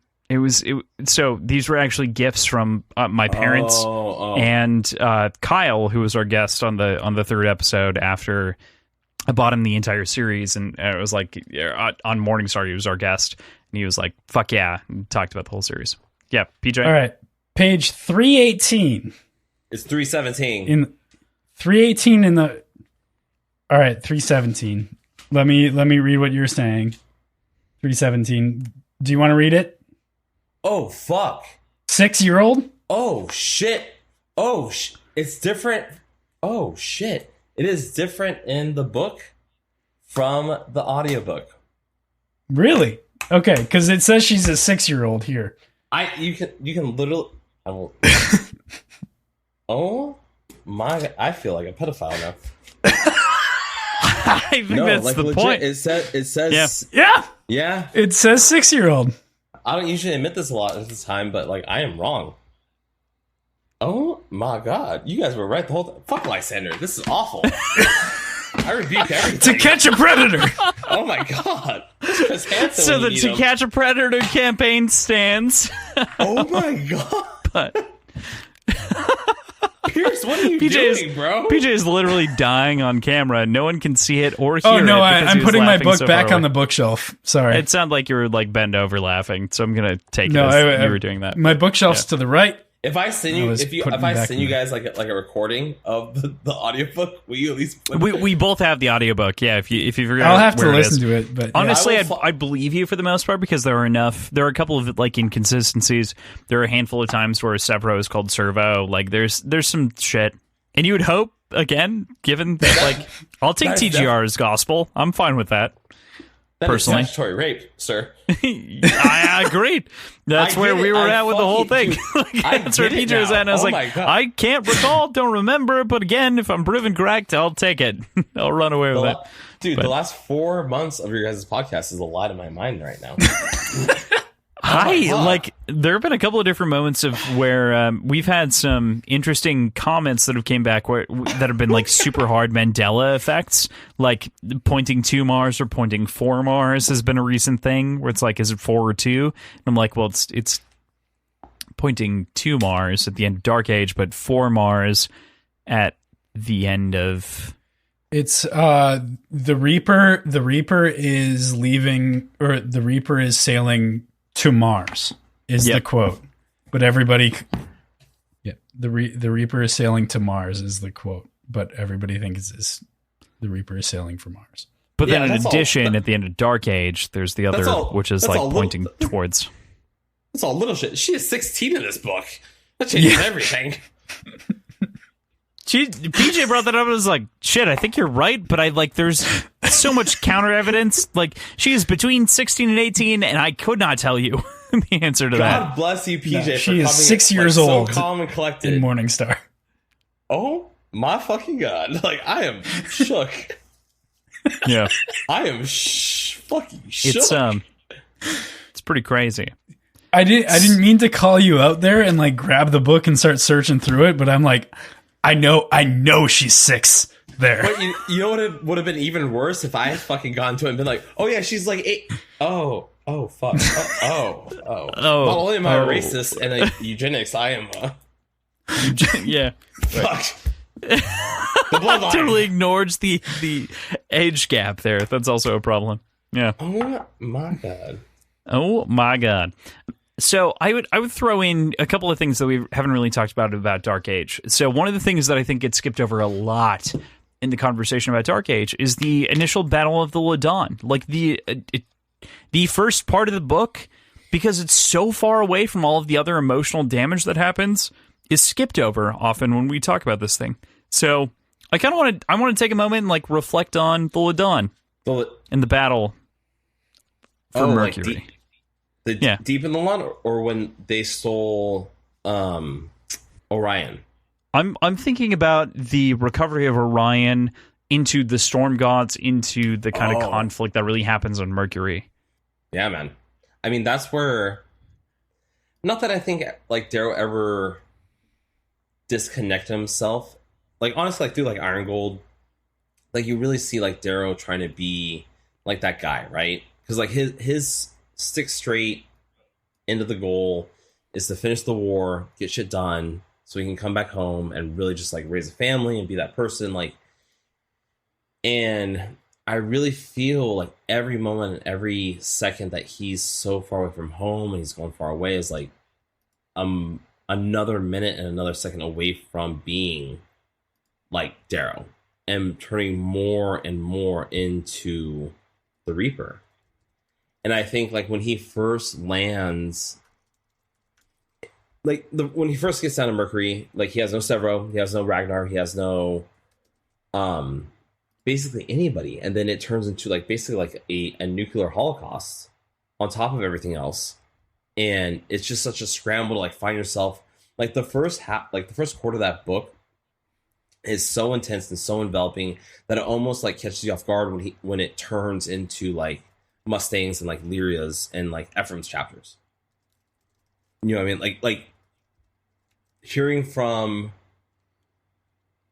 Lysander and hearing from Darrow about like the real like nitty gritty, like the real like deep part of the war is so much more enveloping and just so much more intense than what you get from, I mean, in the beginning of the book, but what you get from like Lyria and you get from like Mustang, because that's like how Lysander gets like thrown into the mix, and then like how basically Darrow gets thrown into the mix are like two sides of the same coin, because they're both out for not a vengeance, but like they're both out for a goal to get completed.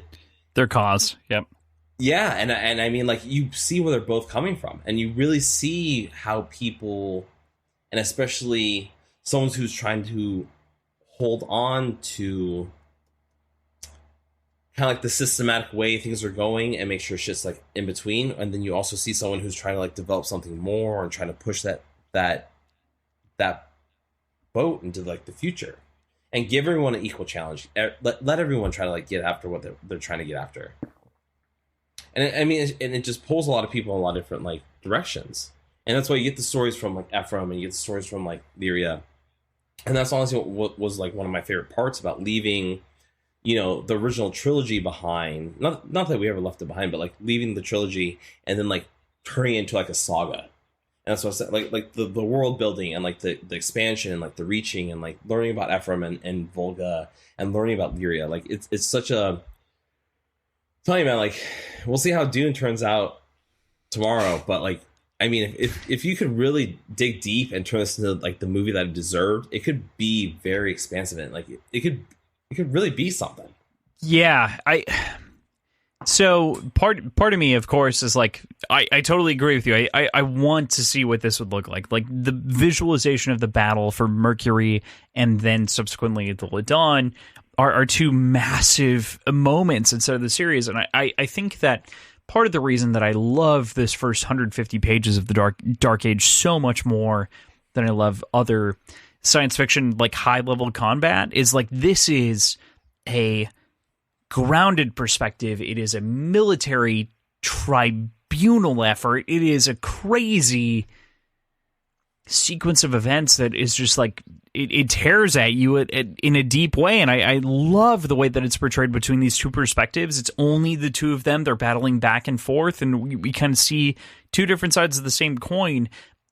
And like the moment that Darrow lands or flies into the dock, basically, and then like reloads the team and is like, let's go out, we're gonna go fight, this is the reload speech, this is where we're gonna go.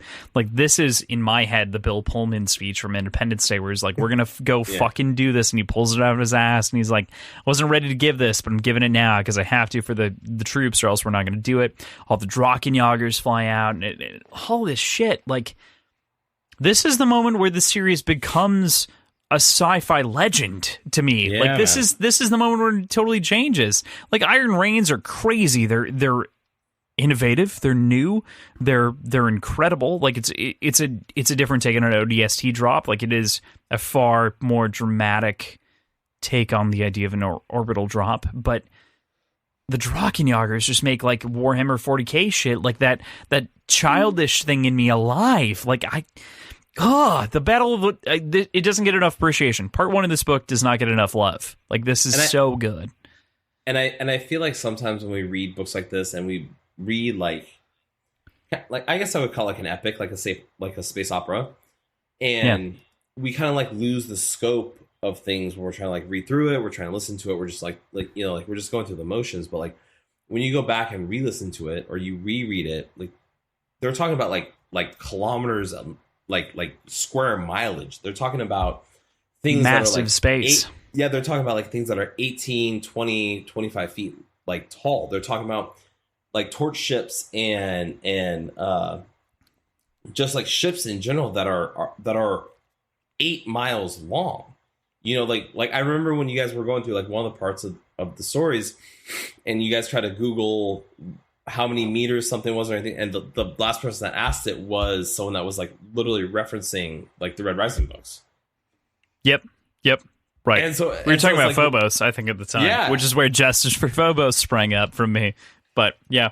But it's like, you think about these things, like there's like millions and millions, and it'll catch you at really random times. Like even today when I was listening to Lysander take Heliopolis, and Darrow at one point like turned to say something, and there was hundreds of people that turned to him. In my mind, there's like 12. But if you like re-listen to it, like it there's like hundreds of thousands of people. It's a crowd. Yeah. Yeah, man. And like when you're talking about, you know, the like the soldiers landing in Ladon in front of like Lysander, it's thousands and thousands of people. These battles are going on like scales of light years and miles and kilometers across like the expanse. Like we're talking about like owning planets.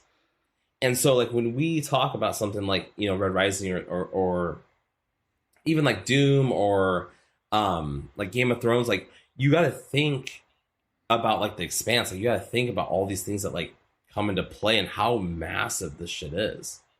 It totally made sense. It is a scale that isn't often explored. Truly. Even with like Dune and stuff, like I haven't read any reviews. I haven't looked at any spoilers. Like I'm gonna go see it tomorrow night. Yep. In IMAX, just to fucking see it, and then I'll watch it again on fucking HBO Max, and I will fucking. This is an ad, but I will just fucking watch it over again. Because I want to see it. Because I want to see it. And like, dude, that Raised by Wolves shit, the only reason I watched it was because Ridley Scott was a director. And Ridley Scott fucking directed Alien. Yep. I fucking like, dude. All my favorite shit ever. Forever. Dude, Alien will I have like Alien tattoos. Like I will forever be a hardcore fan of like Alien. You know? And so like when I heard he was directing, I was like, oh fuck, like it's worth like the watch. And like PJ, like you just gotta work through it. You just gotta fucking, you know, put a little lube in it, and, like spit on it a little bit, and dude, just make it through it, and you'll be there. You can do it, bruh. You made it through the first, dude. You made it through the first Red Rising book. You can make it through 2 episodes. That's a good fucking point. Fucking It's That's a a more good time fucking commitment to make it through the first 150 pages. Yeah. Right. Revisiting it though, Really, it's just it's it's not just bad. the first 50 pages. Yeah. Like it's Right. just the first section. and it's very But okay. yeah, you're right. I need to give it a more fair shake. I'm just saying the first episode did not grip me. I just real quickly want to mention, I'm glad that you appreciate Team No Hype. Like, Team No Hype is it's a big deal. It's Like, hard. it affects the Hard. way that, like, you approach things, and it makes a huge difference. It's really fucking hard. And I was I like mean, on the opposite it's side hard. of It is very difficult. It's hard. well, No doubt. I was on. It's the reason I quit Reddit right away. Like, Cold turkey. I saw anything that spoiled anything. I'm like, fuck this, I'm out. Dude, unless you're in like So- unless you know how to like circumvent and like migrate Reddit, it'll be the fucking end of you. Cause like Yeah. I had like the opposite where like I was one of the, I mean who knows, but like I thought I was like one of the first ones to end Dark Age because I got it on its release. So I got it at, so with like Comic-Con and stuff and like meeting him, you got a ticket and you were able to buy the book the day before it was released. And dude, I stayed up to like fucking like we had to be there at 7 a.m. Like I stayed up till 4 a.m. I pissed through the epilogue. I pissed through the first like 5 fucking chapters. And like when I finally met Pierce Brown, he was like, "How far have you made it?" I'm just like, "I'm through the epilogue. I'm like trying to work on it and stuff." He's like, "Well, how'd you feel about Orion's hand?" And I was like, "Some fucked up shit, man." And like we hugged and like we walked away. Like, it was just like, dude, like I'm like Ben, where like I piss through books, man. Like if I fucking like I'm fond of something. So when I started watching Raised by Wolves, I mean I pissed through all that like in like 3 nights. Cause like dude, like I want to know. Yeah. I want to fucking like. For Tim, one of our web guys, and my co-host of Speculative Knowledge, we watched it weekly. So we were talking to each other only. Like it was just the two of us. We refused to acknowledge any other like Reddit threads or like the internet because we believe that like people's kind of like co-hype can be so ridiculous. So we like just experienced each other's theories and like my girlfriend at the time's theories. So like it was the three of us in a thread, kind of like tried to work out our thoughts at that point. And I think the more that, this is a strange opinion, but the more that you expose your opinions to others, like your ideas or your predictions to others, the more it just becomes tainted, and it becomes, because there are just so many possibilities, and like your brain goes in a number of ways and doesn't commit to anything, and so like you don't feel an extreme reaction one way or another. I don't know. 100%. Perfect example. I watched Arrival for the first time probably like 3 nights ago. Yeah. Whoa. Oh, yeah. Oh my okay. God. So perfect example. I have a long-standing phobia of aliens. I saw Signs when I was like probably like 9 or 10 or something, and it fucking traumatized me like a motherfucker. Like I don't know how to explain it, but I just fucking hate aliens. So I put it off. Didn't really think about it, and then the other night, my wife went to bed like super early because she didn't feel well, and like and I was just like, it's been in my list for like literally like 3 years, and like I know about it, and I follow like a lot of like cinema pages and a lot like I really appreciate like movies and like how they're built and how they go about themselves, and so like a lot of people have been talking about like Arrival lately because Homeboy is the one that's directing Dune, which is coming out soon. Dennis so like, Villeneuve, correct? Yeah. And so I was like, fuck, dude, I guess I should like kind of like, because Arrival to me was like, oh, what, they talk to aliens, like it's like another Contact, right? And so I finally fucking sat down and watched it the other night, man. I cried for fucking 12 minutes. I looked at the clock and I knew I cried. Not cried, like bawled, like ugly cried for 12 minutes, knowing hashtag spoilers that her daughter was already dead before the movie even fucking started. And I was just like, Yeah. I was like, fuck, dude. Like I've wasted 7 years of my life. I haven't seen this movie.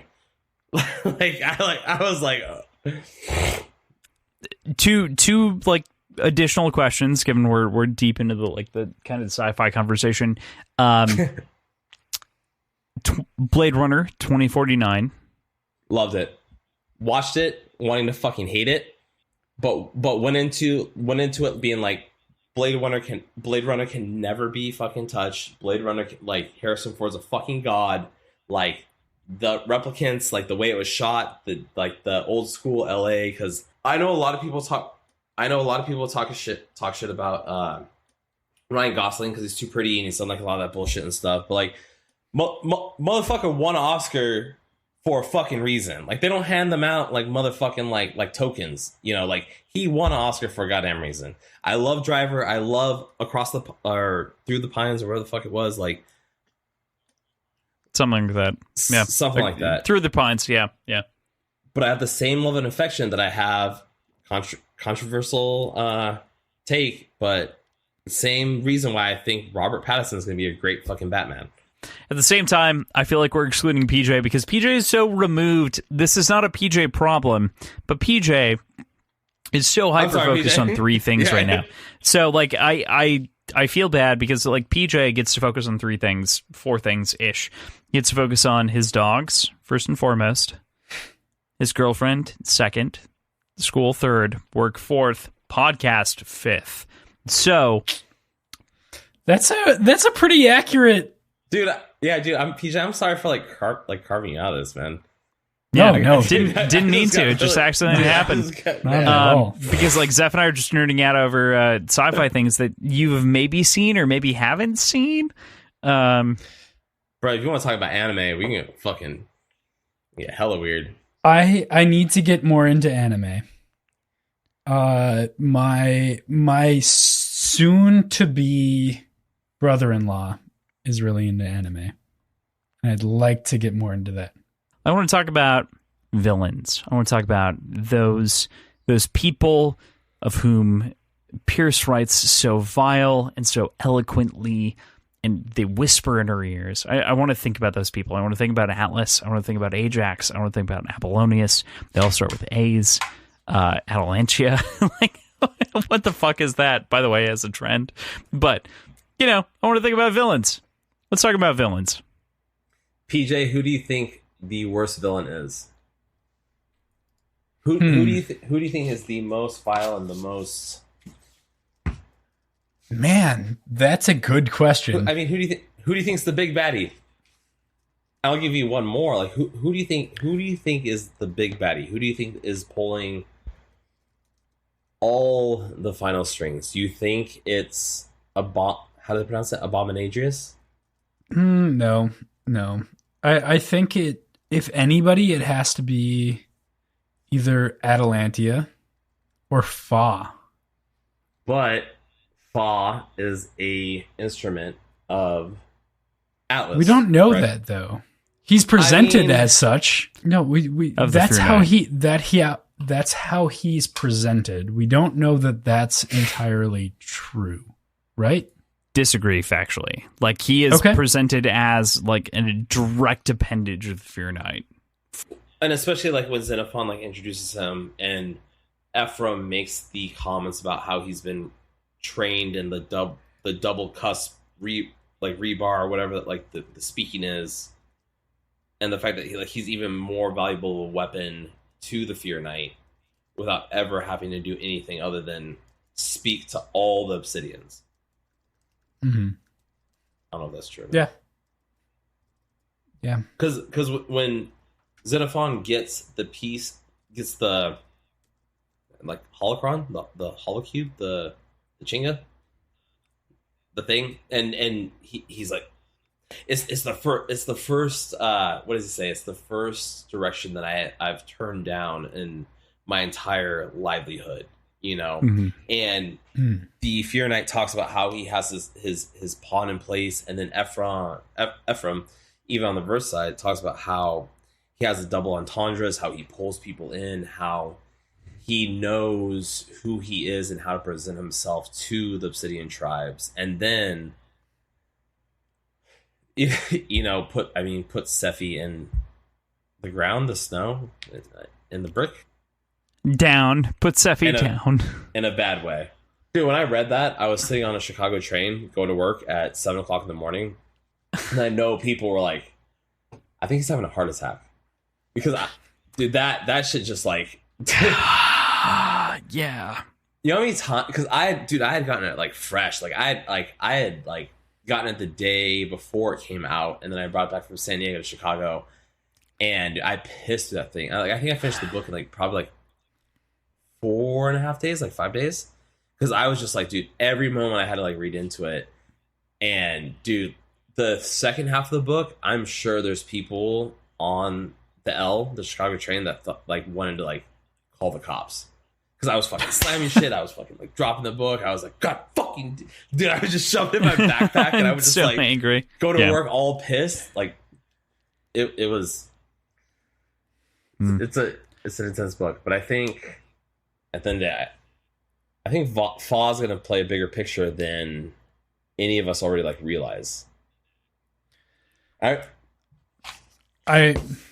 mean, I talked about not thinking that Volga will be a point of view. But God, do I want Fa to be a point of view. It's never going to happen. What? I mean... How cool would that be, though? How fucking cool would that be? I will pay for the anime series. I'm going to pay for the anime series.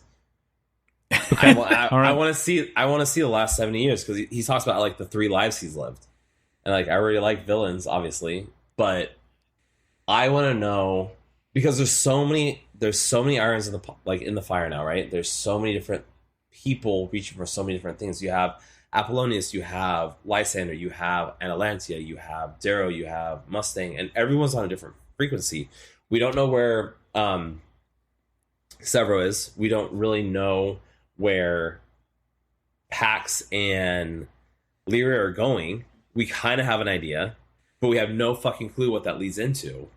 So do we take a twist into the Matrix, or do we take a twist back into like, you know, Game of Thrones?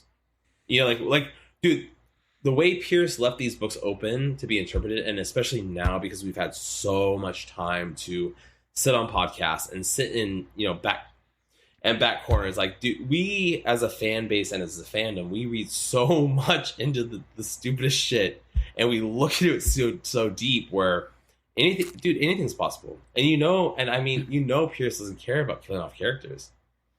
I still stand by the fact that, like, dude, we're gonna end the book and Darrow's gonna be dead, and he's gonna wake up and he's gonna be in the Vale and he's gonna walk along grain just like in the Gladiator, and he's gonna meet Ragnar and he's gonna meet Io, and Ragnar's gonna be like finishing up houses and stuff. Like, dude, like it's a ticking time bomb.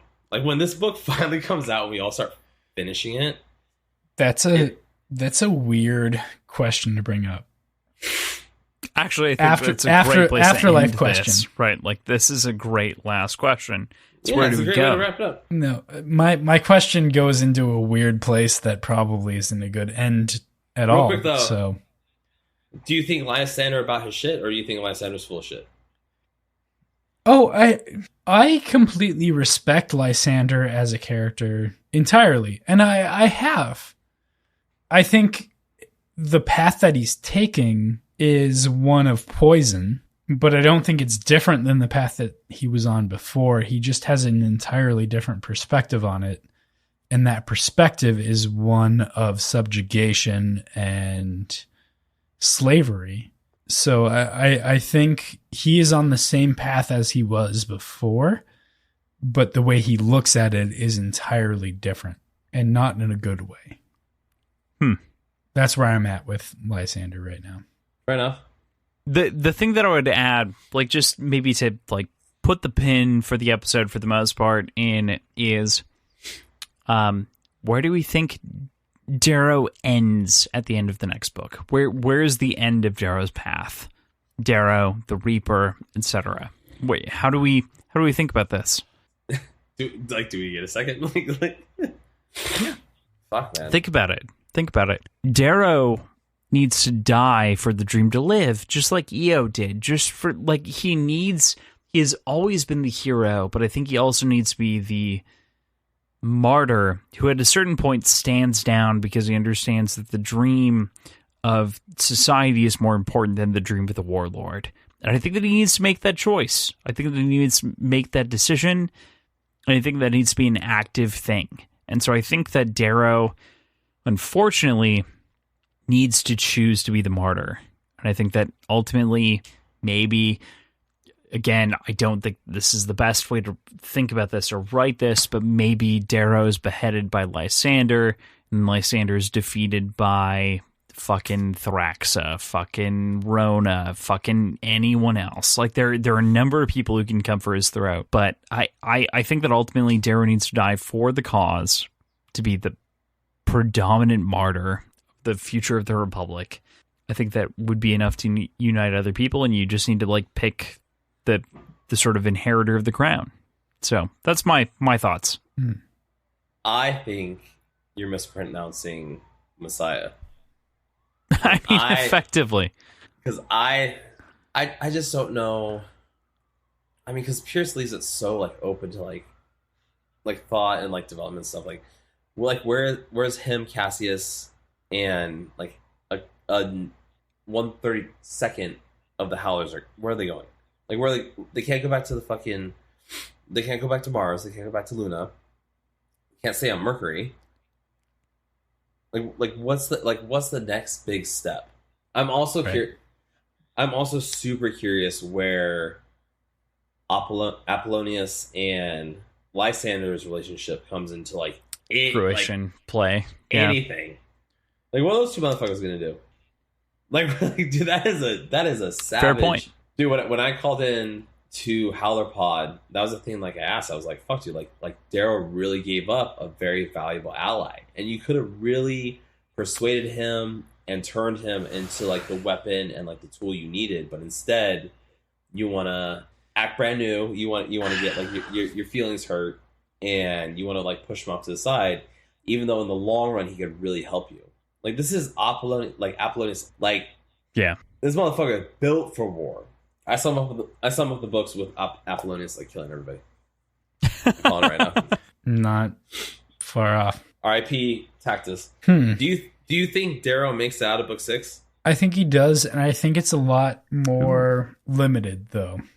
Spicy take. So I think Darrow becomes more of an intermediary point of view that gets to see what's happening on the outside looking in. I don't think he's going to be super like in the shit as he has been. So I think we're going to see point of views that talk about specifics in battles and specifics in things that are going on.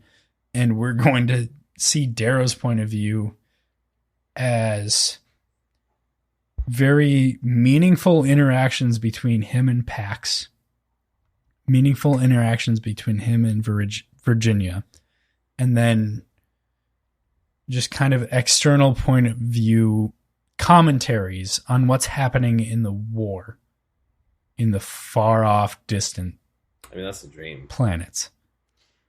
That's really we'll hope for that. We wish for that. Yeah. I'm so glad that you're so optimistic that that's going to happen, because it's what we wish for, but also I don't think we can get that much more out of Darrow right now. I don't think we get any more development from him as a character, and I think it'd only be devolving if we were to stay in him. If we were to keep him as a point of view going forward, we would only see a devolving sense of. We get a lot more out of the Reaper, though. We'd see a devolution of his view on war and his view on his people and those who follow him. And I think it's much more interesting from a reader's point of view and much more reasonable from somebody inside the story to not really linger on that sort of in between with him. I think we need to see him either in the height of his glory or in the depths of his despair or completely outside of war. The in-between isn't that interesting. And in this scenario, the in-between really doesn't mean anything at all. I mean, the fucking man makes God. I mean, The man makes the fucking point, dude. Damn. Yep. So again, super glad to. Go ahead, Zeph. What were you gonna say? No, man. I mean, that makes a lot more sense than what I was saying. So to PJ's point, cheers to anyone who's listening. Cheers to the three of us who are still talking. You guys aren't gonna fucking comment on like my 5-minute diatribe. No, I mean, I think that part of what you did is like you also like voice thoughts that we've had over time. Like we've had enough time with these characters. Like we've thought about it enough, and like you put it into eloquent words, and we don't need to like clap back. Like you've. I really feel like after that explanation, though, like if we reopened in book 6 and like taking like from like a broader span of things and like think about it like as like a whole. I mean, it'd be nice to see Darrow, but there's so many more points of view that we can expand upon. Opportunities that exist. Yeah. Exactly. Right. Like Darrow as an interstitial seems more likely than anything. I'd almost hope so to some degree. Like you'd almost wish that Darrow would take like the back seat to a lot of the rest of the story, and like this would be a story about everyone else like being able to take up the reins.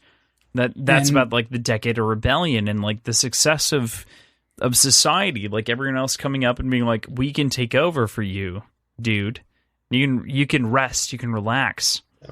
I think that applies to Dark Age too. And this comes to our it comes to our way of dissecting Darrow into the Reaper and Darrow of Lycos. Sure. This, if we are looking at this from the perspective of Darrow of Lycos, he is on the outside looking in the entirety of Dark Age. Right. He is not at the forefront almost ever. And that's why Dark Age is better than Golden Sun or Iron Gold. I want to see like Super Saiyan 3 Darrow in whatever the fuck this. See, I don't want to see Super Saiyan 3. I want to see I classically want to see like I want to see like I want fucking War God Darrow. I want this dude like powering up and like leveling cities. Like I want the real, because you guys know that's what the real Darrow is. It's not Darrow. Darrow's been gone for a long fucking time, man. Yeah, Darrow's been buried. Darrow's been buried for sure. I don't know if it was like the Battle of Ilium. I don't know if it was Io being hung. I don't know if it was him cutting Cassius's arm off. But like Darrow is long gone, and we need to accept that. Mm-hmm. We are now dealing with the Reaper for the rest of whatever else we're going to get done, and that's what Daddy Zeph is here for. That's what I want to see. Fair enough. As much as I love Lysander, I want to see Lysander's head roll. Correct. So say we all. Thank God. Thank God we all agree on that. Like, dear God, Lysander needs to fall agreement here. Right. Yep. So to wrap this all up, any other thoughts? Anything else to conclude with, man? I'm all right. I've said my piece. Thanks for having me on. I really appreciate it, and it's always a pleasure to come on these type of things and talk about my love for Roka and Lysander. And this has been fucking awesome. Headway into book 6, and we'll see what happens. Yeah. We'll figure it out. We'll figure it out for sure. So with that, that's the week. That's the book, man. That's the series. That's fucking everything. Hey folks, cutting in here real quick to just give you a lowdown. This week we've got 1 of 2 episodes up and coming. It is either going to be a episode talking about Dune with Tim Olson, our producer, or a special bonus episode with most of Hail Reaper. So look out for one of the 2 of those episodes and the other one the week following. We are kind of switching up the schedule a little bit because of Dune and some availability things, so we wanted to make sure that we got it all in. So hope to not have to do one of these in a while, but wanted to make sure and corrected for it. And wonderful. Jesus Christ, did I get drunk at the end here. All good. Talk to you guys soon. That's where I'll leave you for this week. Thank you, as always, to Tim and Andrew for helping keep our show's lights on. Thank you to Zeph, Logan, this wonderful human being who has spent 4 hours with us. Oh my God, it has been 4 hours. Talking about bullshit and talking about this amazing work of fiction that Pierce Brown has put forward for us and how much depth can come out of it. It is truly astonishing, and I could not be happier to have spent 4 hours discussing it with a more perfect human being than you. Let me know when. You let me know when to come back on. But it's me. You're talking about me. I'm the perfect human being, right? Like I'm not talking about you. Oh, you are not the perfect human being that I'm talking about. Check out the links in the show notes. You can find our schedule, Patreon, previous episodes, our websites, our socials, Zeph's Instagram, all in one convenient location. With that, thank you so much for all of your support. PJ, final thoughts? Man, this has been like a weirdly like bullshit episode. This has been so much fun. We've just kind of giggled along the entire time. It's been awesome. If people wanted to contact you or see what you're up to, where would they go? Yeah. If you want any barbecue, if you live in Southern California, if you want to find me on the street and talk to me about why Lysander sucks and why Lorne was a hypocrite and racist, let me know. I am in Simi Valley, right outside of Los Angeles. You can find me on Instagram, Zeph_Hawaiian. And then you can also find us at our website, zephbarbecue.com. And yeah, anything else, let me know. Sweet. Perfect. Lyra sucks. What did you say?